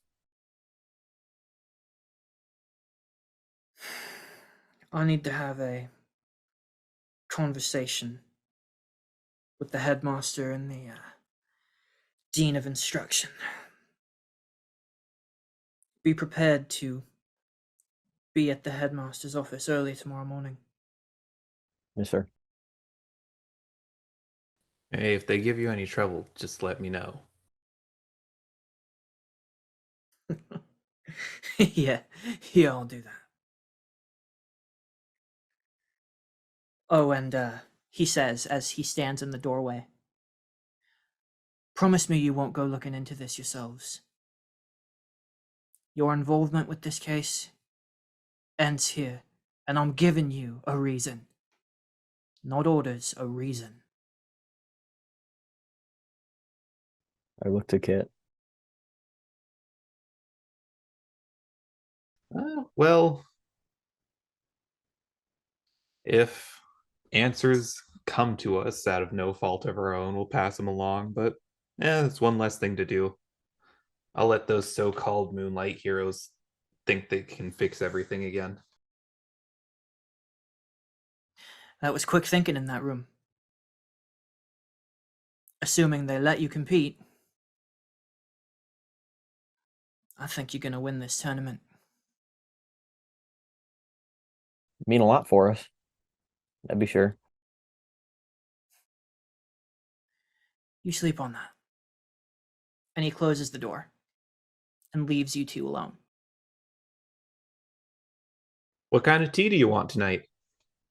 Ginseng. Ooh, good choice. I always love a good ginseng. Thank you.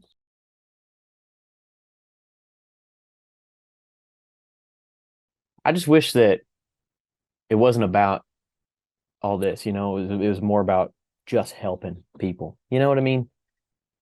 If there's something that they're building, then why not all work together and get to the bottom of it? What does it matter who's a government superhero, who's a this and that? I don't know. I've long since given up trying to understand humans. I can only really wrap my mind around you and Steel Soldier somewhat. And we appreciate it. That familiarity.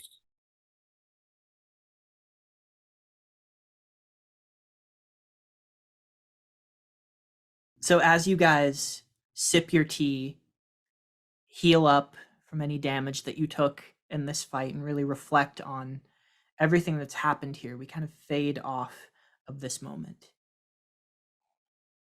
And so we turn the page on to the next morning, and just as Steel Soldier knew, there was only one way that this was going to end, and that was with a trip to the headmaster's office.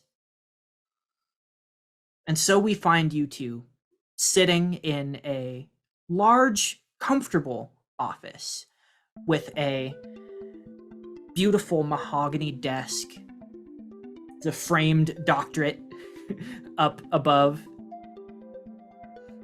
beautiful window overlooking campus and the city beyond.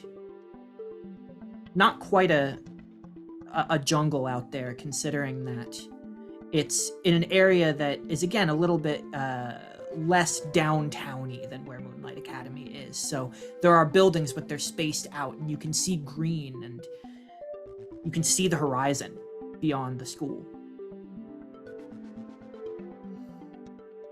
And then your field of vision sort of narrows down to the two men sitting at this desk.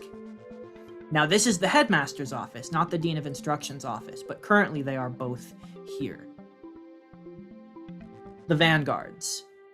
Abel Vanguard, the headmaster, whose office you're currently sitting in, who is a relatively pale, skinny but in shape man wearing a very crisp dark blue suit with blonde hair that's starting to go gray, but it works for him. It's like a silver that fades up nicely into the natural kind of platinum blonde hair that he has.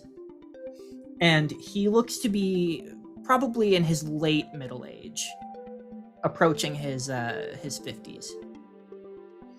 And sitting next to him is his husband, Kirk Vanguard, also known as Beacon, who is the Dean of Instruction, who essentially arranges all of the curriculum for the hero program, being a costumed government hero himself. And you see a man with dark skin, very short cropped, curly hair that has gone totally silver. He is, despite his age, barely wrinkled, though he is sort of an age with his husband. And he is, I would say that he is wearing his hero costume because he is kind of on the job. He is here today and he is meeting you in this capacity, right? So he is wearing this white and gold bodysuit with sun rays etched all across it as they sit, both of them sort of shoulder to shoulder, leveling a very serious look at the two of you. And the headmaster speaks first. Abel says, "First thing, I want you both to understand the seriousness of what has happened here. I'm not going to give you the speech that it is the example of your teachers. It was Steel Soldier's responsibility." Steel Soldier notably not in the room. He goes, "Steel Soldier's responsibility, and therefore you are absolved. Because frankly, we are trying to teach you better than that here. It's not about following orders blindly. It's not about your squad leader above everyone else and his word is gospel. That's not how this works. That's not what a soldier is. That's not what a hero is.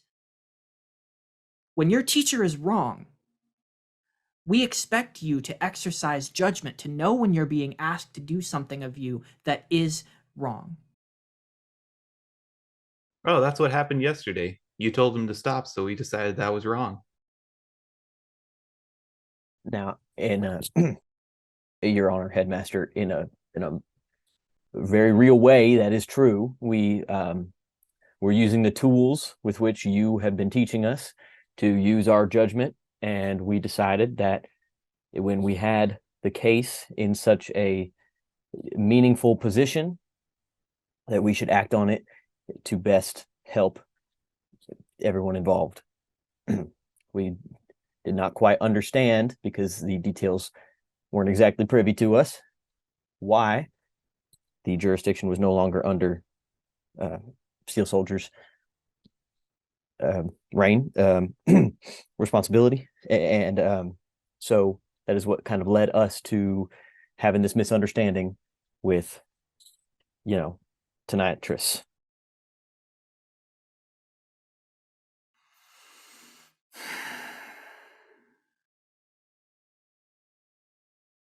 He looks to Beacon, who leans forward a little bit, not threateningly, but to try and establish a little bit more of a rapport here. And Beacon says, "You make a fair point, you do. We should have anticipated that Steel Soldier would not exactly take minimal direction well. There's a difference between blindly following orders and reading the room. Steel Soldier didn't read the room. Now, we believe that he is the right teacher for you, for what you need, for what you can become, symbols of hope. But I want you to take a real look at what's going on out there." And he stands up and he puts his hand on the window, which you now realize is actually a screen projecting what's outside. And he zooms in all the way across campus to across the street, where he projects just outside the border, across the street from the school. Outside the front gate, there is a small group of protesters brandishing signs that read, "No legends, only liars." Pretty catchy, I won't lie. There are various images as well, one with the blurry, smoking, ruined face of the silencer as she was carried away from when she first made herself known. Another, an image of Jeremy Johnson, a stylized image of him with a flaming bird sort of set of wings out behind him as he stands over. It's not an image from the moment where he revealed himself at Rose's resignation, but it is a recreation of it.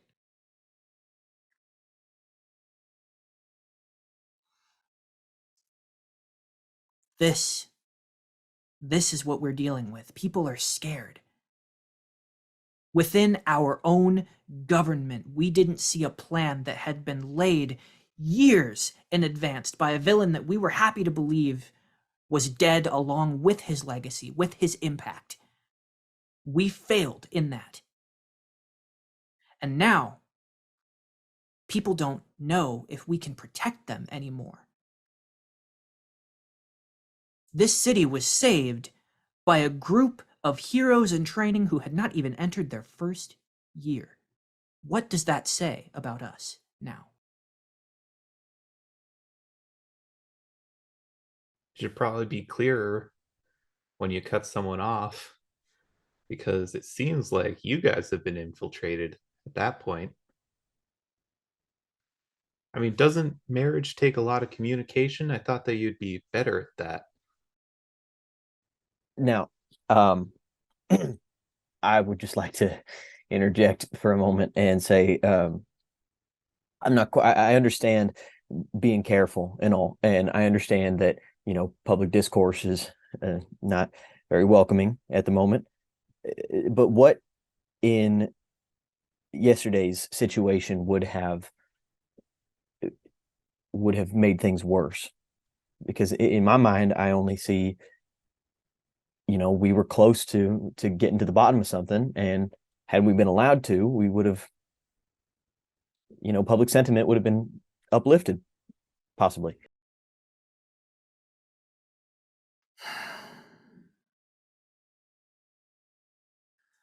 We do what we do because we believe that oversight makes it easier to build trust, right? There's a growing number of heroes out there, and with them, civilians who believe that we prefer to act of our own free will, damn the consequences. That we don't need to ask for the same permissions they do, when in reality, people know us in a way they will never know the heroes of Moonlight Academy, the heroes of Nova, despite their service to us, to the world. Yesterday, what Steel Soldier led you into was a situation where a warrant was not acquired,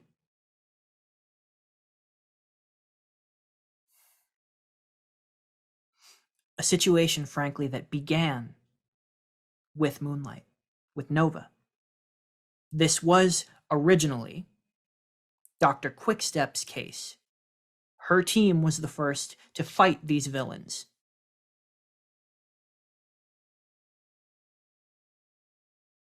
Now, we have coordinated in the past. You know, Steel Soldier and Tonitrus have worked together, perhaps better than anyone.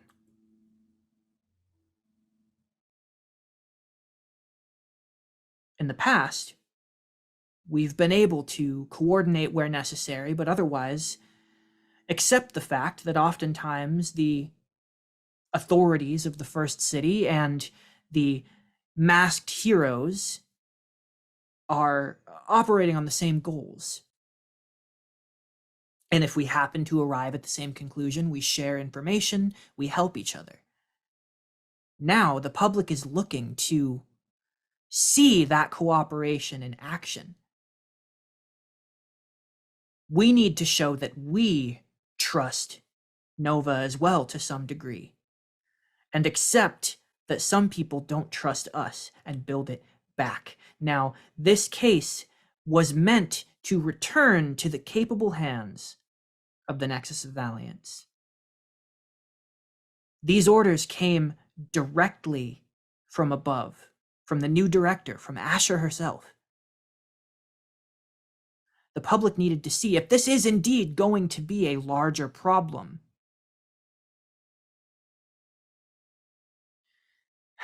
If people still aren't sure if there are snakes in the grass of their government, then on occasion we need to be able to step back and allow Nova to have their cases. Now, it is our fault that we were not more forthcoming with Steel Soldier, that we expected him to simply accept that without a further explanation.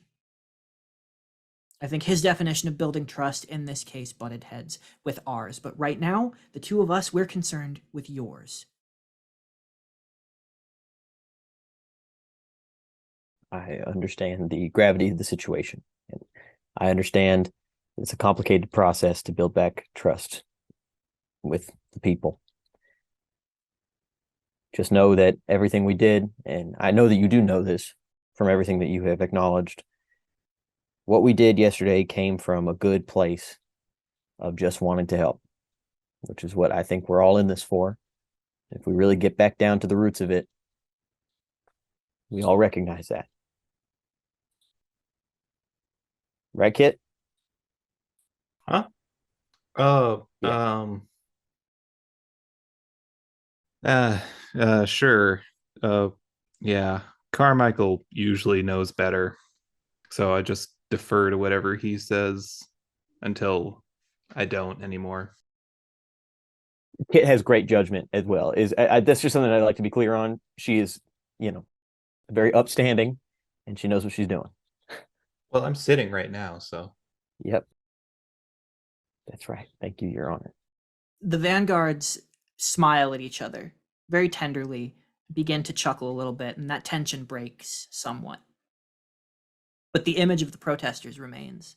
And only then does Beacon sort of undo that and go back to that horizon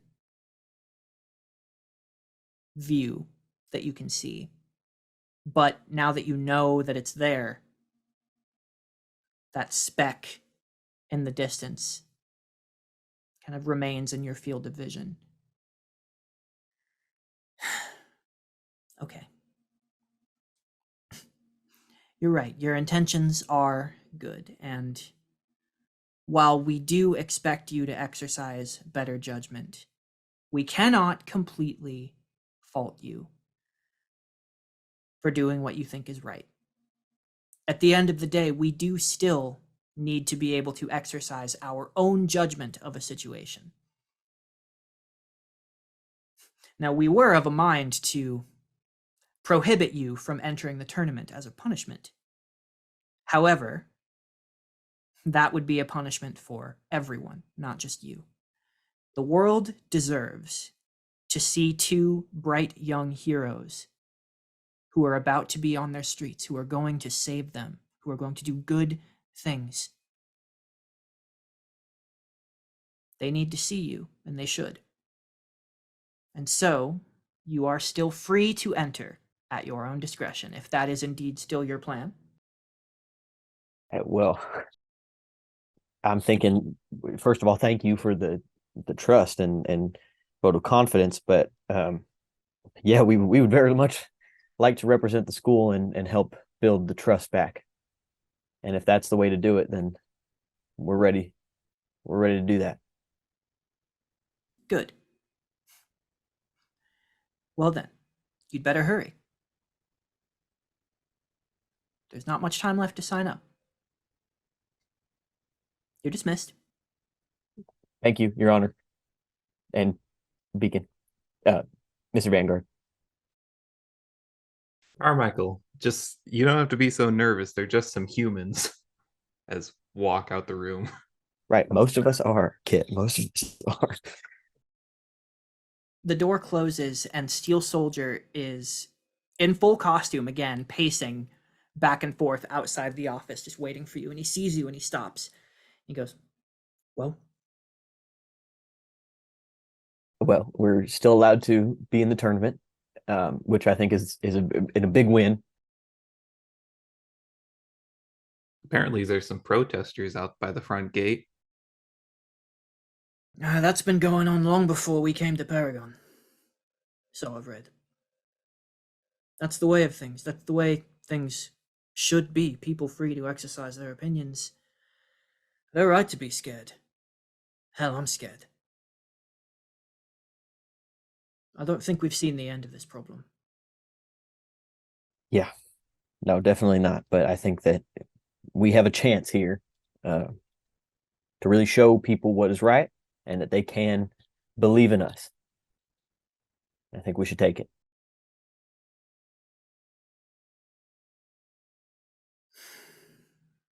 Good. We'll try to put this behind us while retaining what experience from this is useful to you. Kind of a shit-eating grin that he has. He goes, "Otherwise, before you sign up, actually, Carmichael, you mind giving me a moment alone with Kit? There's something Absolutely. we need to discuss." Sure thing. I'll catch up with you later. See you, Gar. He levels his gaze down at you, Kit, and he says, "The debut is a lot of pressure. Going public for the first time. I mean, it's always been on the table, but I know it's a lot. Before we pull the trigger on this, I want you to know you don't have to do this." And as he says, "You don't have to do this," those words echo, and they bring us back to the last time he said this, outside of a principal's office. We see Kit, 15 years old, with dried streaks where blood has been wiped away from a fresh scar.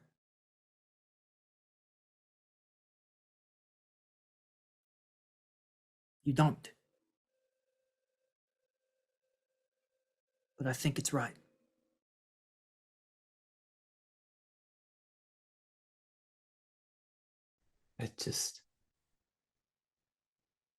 I mean, how could a monster like me live amongst you guys? I don't get it, you know?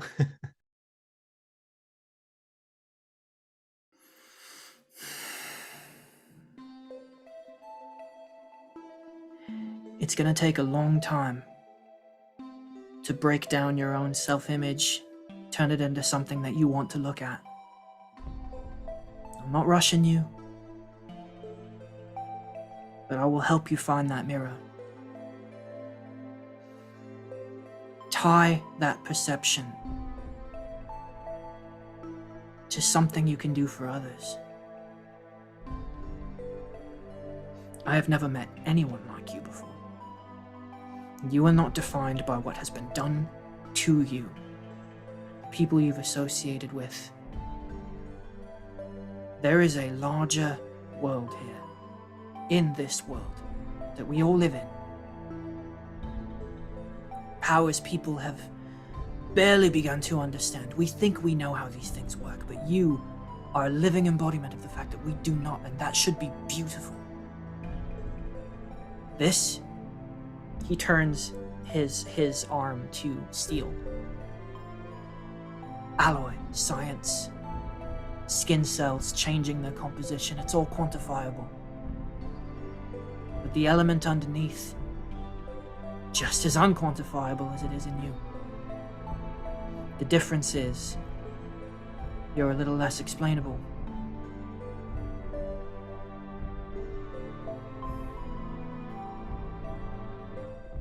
Help people see that.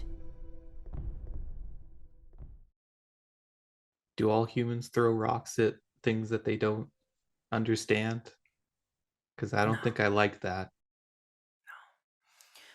Just the one's been taught wrong. Or not taught at all. That's not you.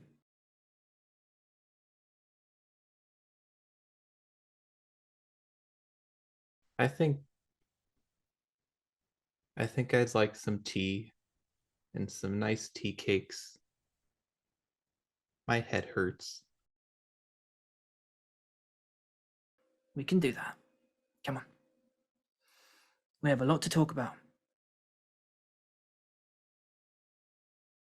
When you're ready.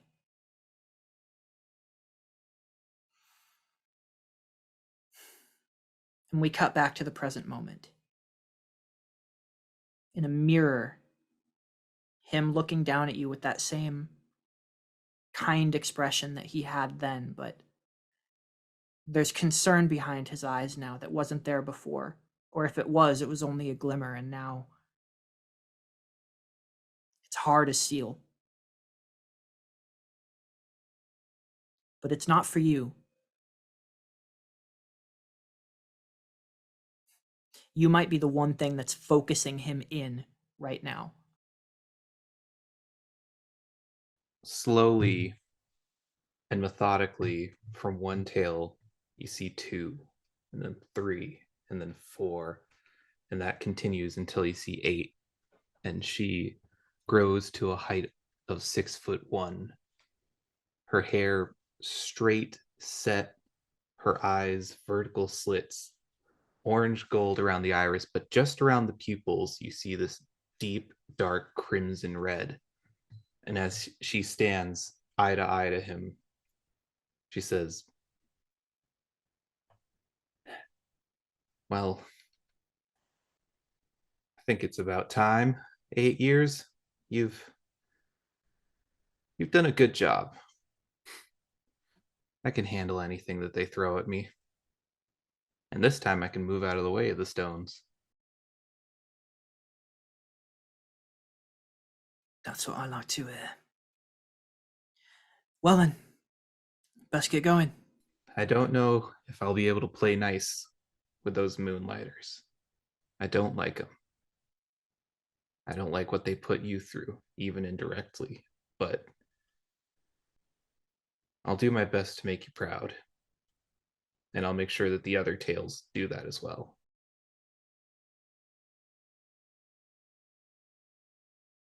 Yeah, you will at that. But don't be too hard on the Moonlighters. We're two sides of a coin. And just like that, she's back to one tail again. And she'll go, "Yeah, but we're the better, prettier side, so I'm hungry. Know if there's any good grub?" Oh yeah, always. I think maybe tonight's a steak night. "You tempt me, good sir." Come on, lots to talk about. As the two of you walk out together, you catch up, all of you together, stepping outside of the administrative office where you can see a kiosk has been set up outside for teams to sign up. It's not in a tent or anything, it's fully out for everyone to see. I guess now's the time.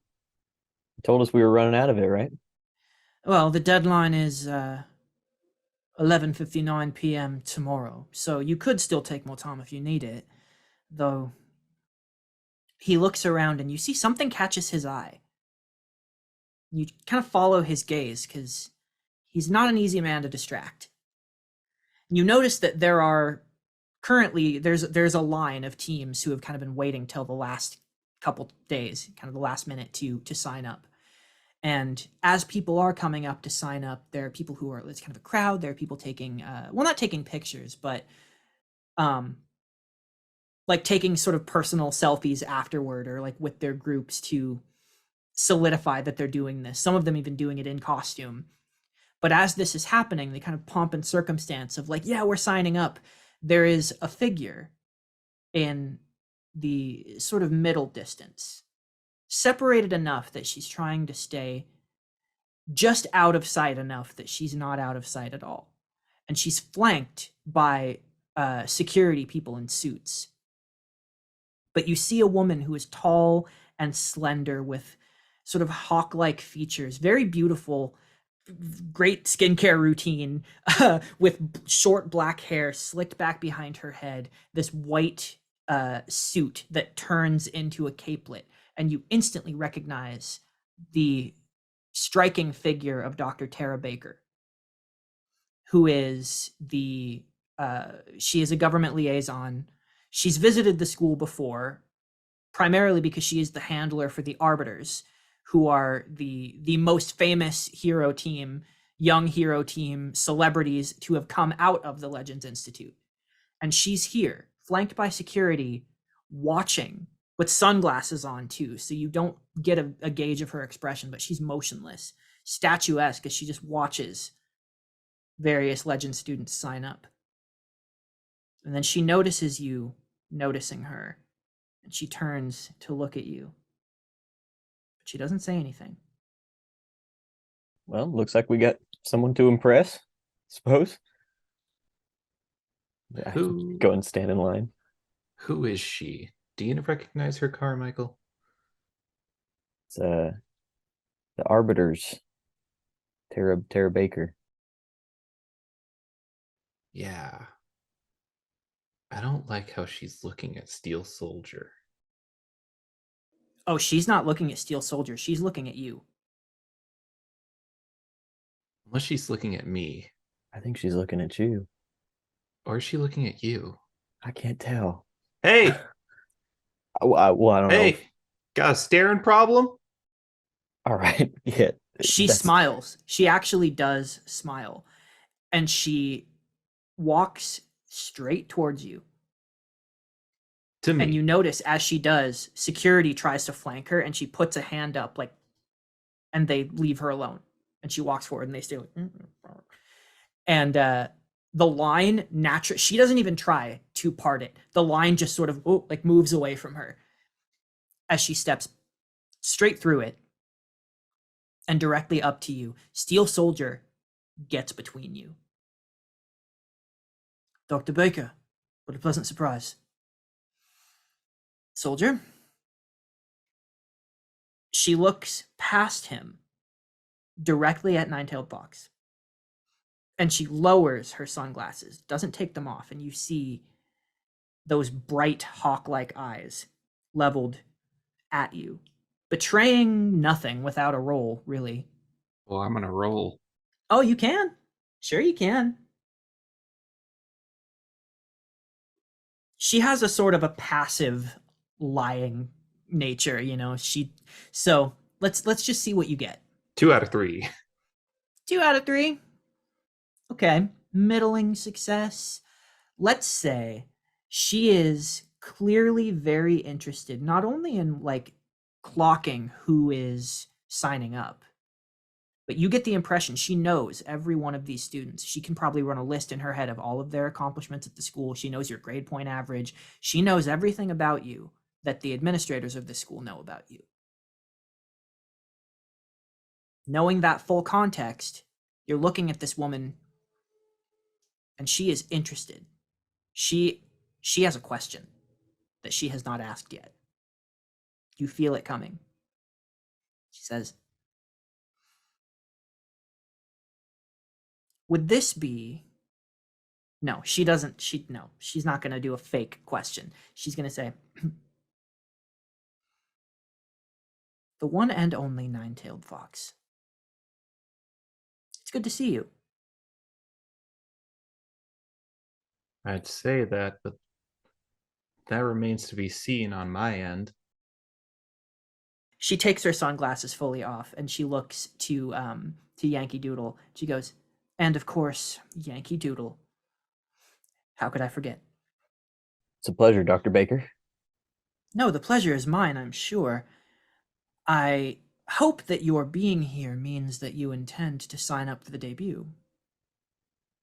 Of course, I think we've got a lot to show, and Kit and I are very capable, so we'd like to show it. You are at that.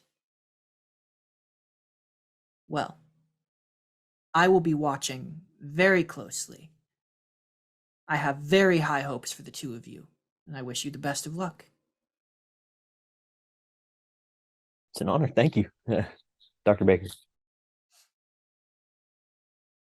She levels one last look at Steel Soldier, but she does so as she puts her sunglasses back on and does not say a word to him as she turns on her heel to leave. And she leaves completely. Like, she doesn't go back to her perch. She's gone. And her security sort of obscures her as she disappears around the corner.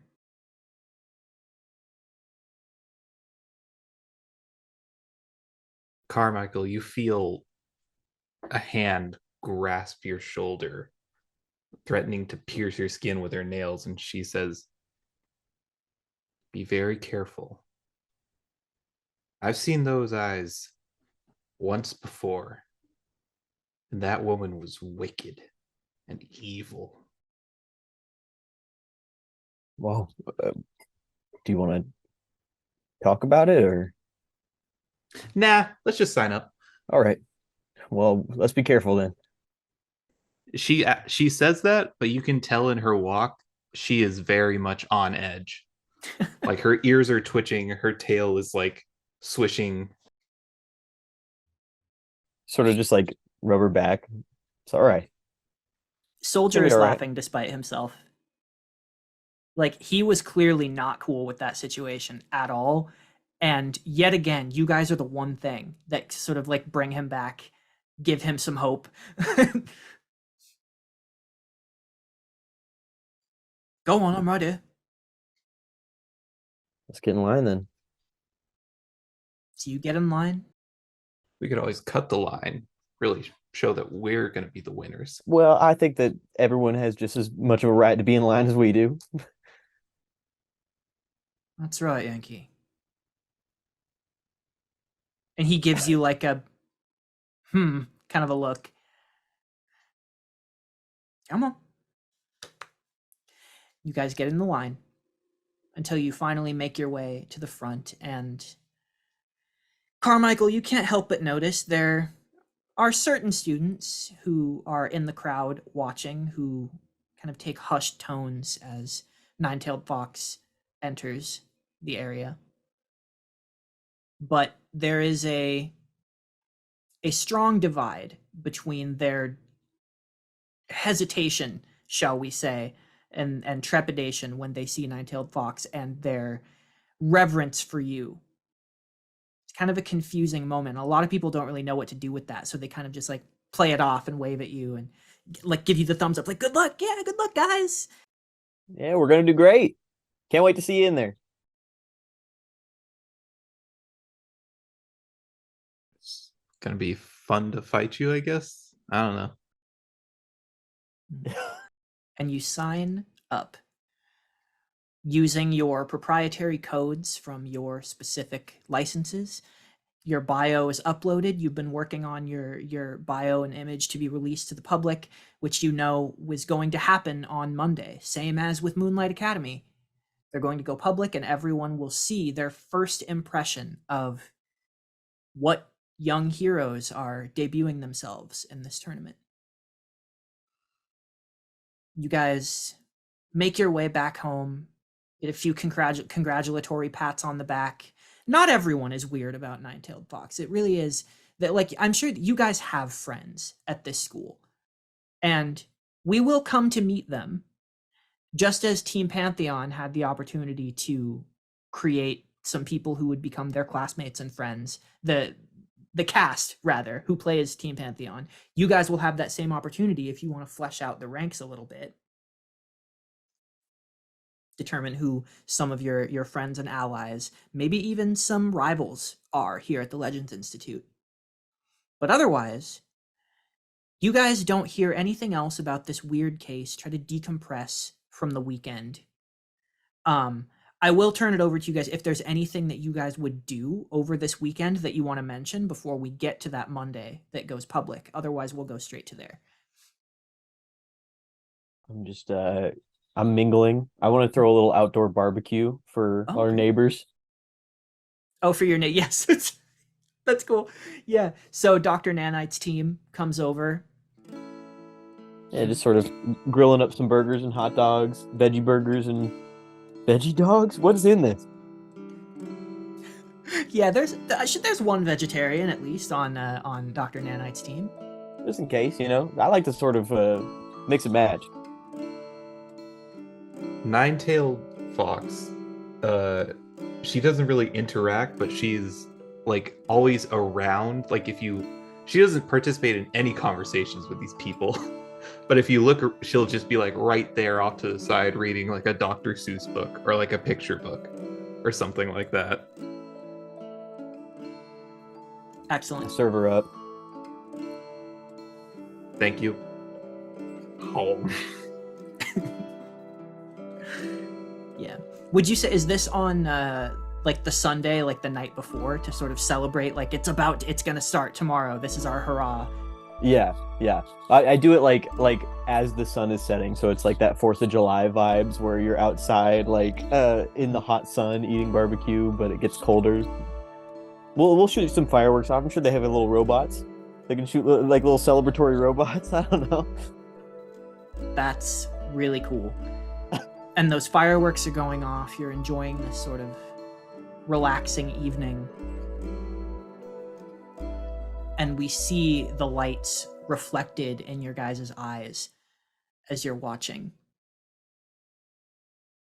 And then we turn the page and we see that same image of you guys standing next to each other with light reflecting in your eyes, but instead of fireworks, it's the television.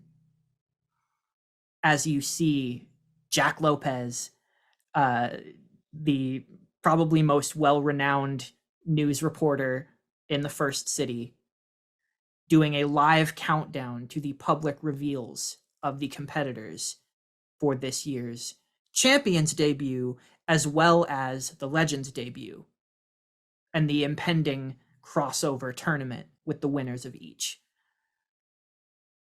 And as that countdown happens, you see that the anchors are eagerly the anchors are the anchors are eagerly discussing specifically Team Pantheon, who you've heard quite a lot about, though still have not been able to put a face. And they're saying, are we finally going to see the young heroes who saved the city, who are under the tutelage of this teacher who is the subject of so much buzz, someone who was thought dead, someone who's been gone for so long and now suddenly back? Why them? All of these conversations that you've heard ever since it went public that Pantheon was back. And now here you are waiting. And the bios come up. And you see everyone you already really know from the Legends Institute, a bunch of people you don't know with very interesting costumes. And then right at the end, the reveal of Team Pantheon. And finally, Bang Bang, who to Carmichael's eyes, like the aesthetic of like the cowboy, the cowgirl thing, I imagine that probably does resonate with you a little bit. Yeah, ain't that neat? But the first thing that you notice you're looking at her face, and you guys both immediately, like, as students of Steel Soldier, with a certain amount of trained eye for detective work, you know immediately that her face is familiar to you. She is a dead ringer, though younger, but still a dead ringer for the face of Constance, the silencer, whose face was publicly revealed during Veritas's trial as she testified against him. It clearly is the same face, and you also see a real name in the bio. Bailey Baker. Baker, that's the doctor or whatever that was being weird towards us, right? Well, sure, but I mean, I share a last name with old Jeremy, and there's no relation there, so could She be a looks coincidence. looks at you dead in the eyes, stares at you, has a thought, is like, checks out, checks out. And you notice that they don't cycle past. There are still actually more to announce, but they linger on Bang Bang for a moment. And Jack Lopez says, interestingly enough, Bang Bang's bio came with a link to a video that has only just gone public. In addition, actually, we're being told was filmed at Prestige's studio. We're also being told to share that the information is quite serious being presented here. This is a strange turn of events, but we are going to be airing that footage. We have been given the green light to do so. And so here is the official public statement of Bang Bang, also known as Bailey Baker. In a video, it cuts to a video. And you see this young woman not in costume, but rather in sort of nice clothes, by herself sitting in a studio, sort of adjusting her tie. I am now going to send you to a link to BB's public statement, which I will ask you guys to watch in headphones.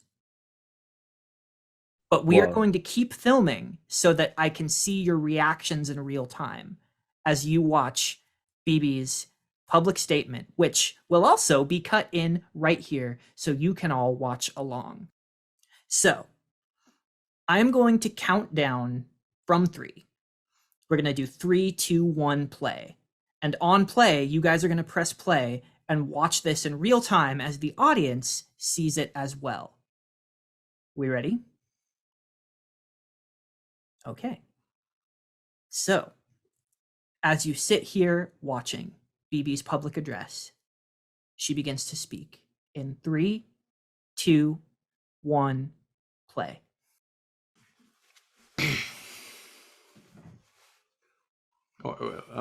We're live. Oh, hi there. My name is Bailey Baker. I am a student at Moonlight Academy, and pretty soon, due to the Champions tournament that's coming up, you're gonna know me as Bang Bang. But I am on Team Pantheon, and I was one of the students who helped take down Veritas.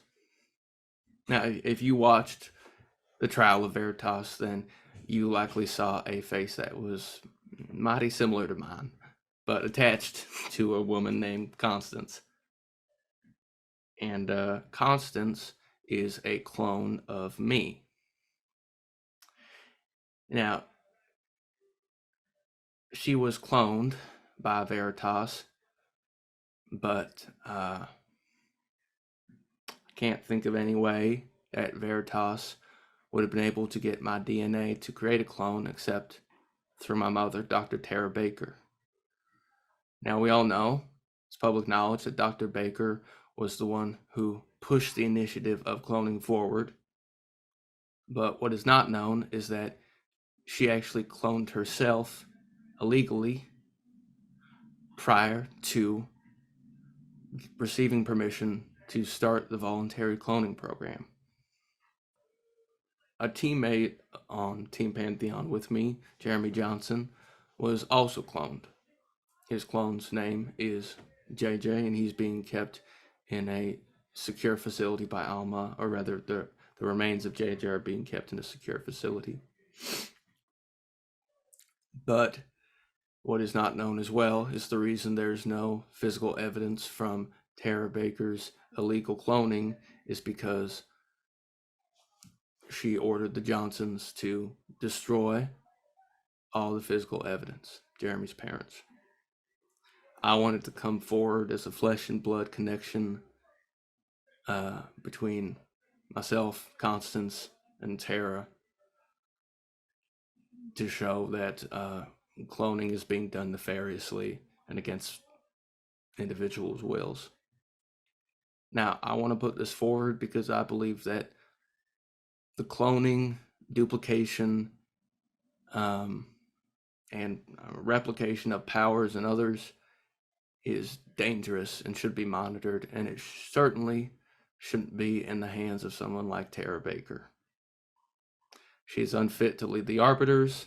She's unfit to hold any position that she currently has, and should be under scrutiny by the public. I just wanted to come forth so that you could see who Constance is a clone of, and just know that I care more about this world and protecting it and protecting those in it than my own selfish ambitions, which I believe is what Dr. Baker's motivated by.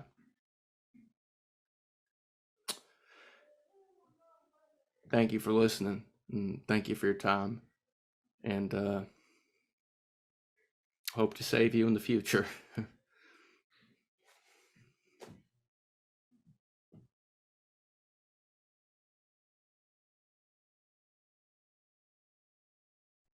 All right. So you were right, Kit, about the Tara Baker thing. Kit is going through the ringer of emotions. You see like different tales pop in and pop out, her face constantly shifting. It's just, she finally settles. They just always have to have the spotlight. And the worst part is, I can't even be mad this time. Because I'm probably the only person on the planet that knows what it's like to be in her shoes. Now, what do you mean by that? This seems like a pretty intense situation Bang Bang is under. And if you want to share any relevancy to your own life, I'm here to listen. It's an old case. Happened ages ago. Everybody's forgotten it, mostly.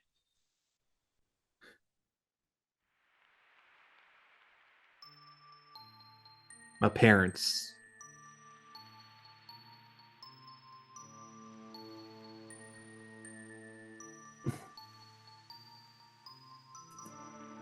they were known as Dr. Dream and Will-O-Wisp.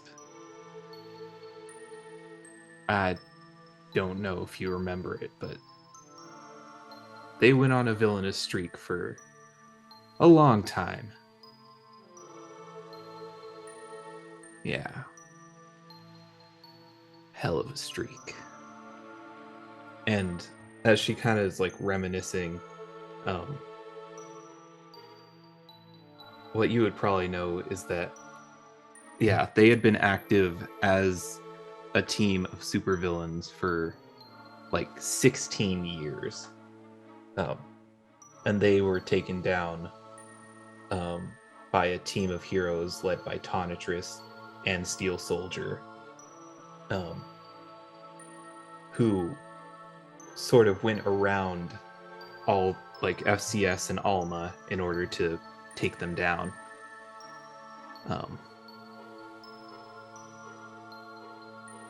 And she'll pick back up and just say, lot of shitty parents. A lot of shitty parents. Yeah. I'm really sorry about that, Kit. It's fine. I only got a rock thrown at me once or twice. You get used to it. I'm more upset that now I owe 50 cents to the swear jar. Right. It's kind of crazy that we saw Tara Baker just a few days ago, don't you think? And now this is being broadcast.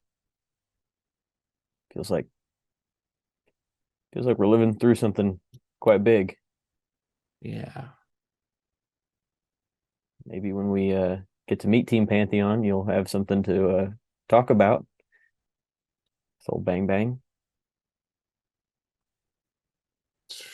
That is, if I don't. Yeah, I guess so. You showed restraint there. And I recognize and respect that.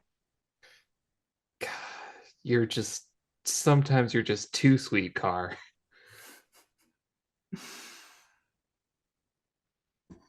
Well, hopefully they'll hurry up with this broadcast and just show me Jeremy so I know that I could have the pleasure of beating him to a pulp in the tournament. Well, Bang Bang said that his remains are being stored somewhere. I'm pretty sure Bang Bang said that JJ's remains were being stored somewhere. Jeremy's clone. Unless he did die, which would be karmic justice in itself, but I got confused with the whole clone situation, sharing a name and such. Yeah, it's a lot to take in. You had 2 bombs thrown at you just then. Well, hopefully we're up soon. It should be exciting, don't you think? Well, I guess it would be if anybody cared about the Legends heroes anymore. Yeah, that's fair. All right, come on, Jack. Yeah, it's a big revelation. Shakes the foundation of the government again. Come There's on, a knock hurry at up. your door. Oh, Okay. It's Steel Soldier has a specific knock that he always does. And he comes in and he goes, I would have come sooner. You all right? yeah. As long as Tara didn't get any of her hands on our DNA, especially mine, should be fine. Well, sounds like there's no actual physical evidence. Though I will admit, it's not a stretch. Still, this changes the landscape somewhat. Either way, now we know for sure, you two are going up against people who have been out there in the field. He looks back to the television, and they are lingering on this for a bit, but eventually they do cycle. And he begins to brew some tea as well as they do cycle through the Legends team. And it eventually lands on you. On your own face on the television. Steel Soldier sits between the two of you, handing each of you a cup of tea, pulling one for himself. You all kind of take a sip together. Watch Jack Lopez say, now, this is a very, very interesting lineup. And I must say, lots of faces that we will be watching with anticipation, including the nine-tailed fox. Now, And it cuts back to Jack Lopez and a co-anchor. He's kind of still looking at the camera, almost like he's looking at you, but you know he's not. Or do I? No, he's not. He goes, so. Steel Soldiers team. He took a year off, I understand. But now he's back with, we have to admit, a very unique lineup. A team of 2, which is in line with his MO, but I have to wonder, why these 2? I mean, all things considered.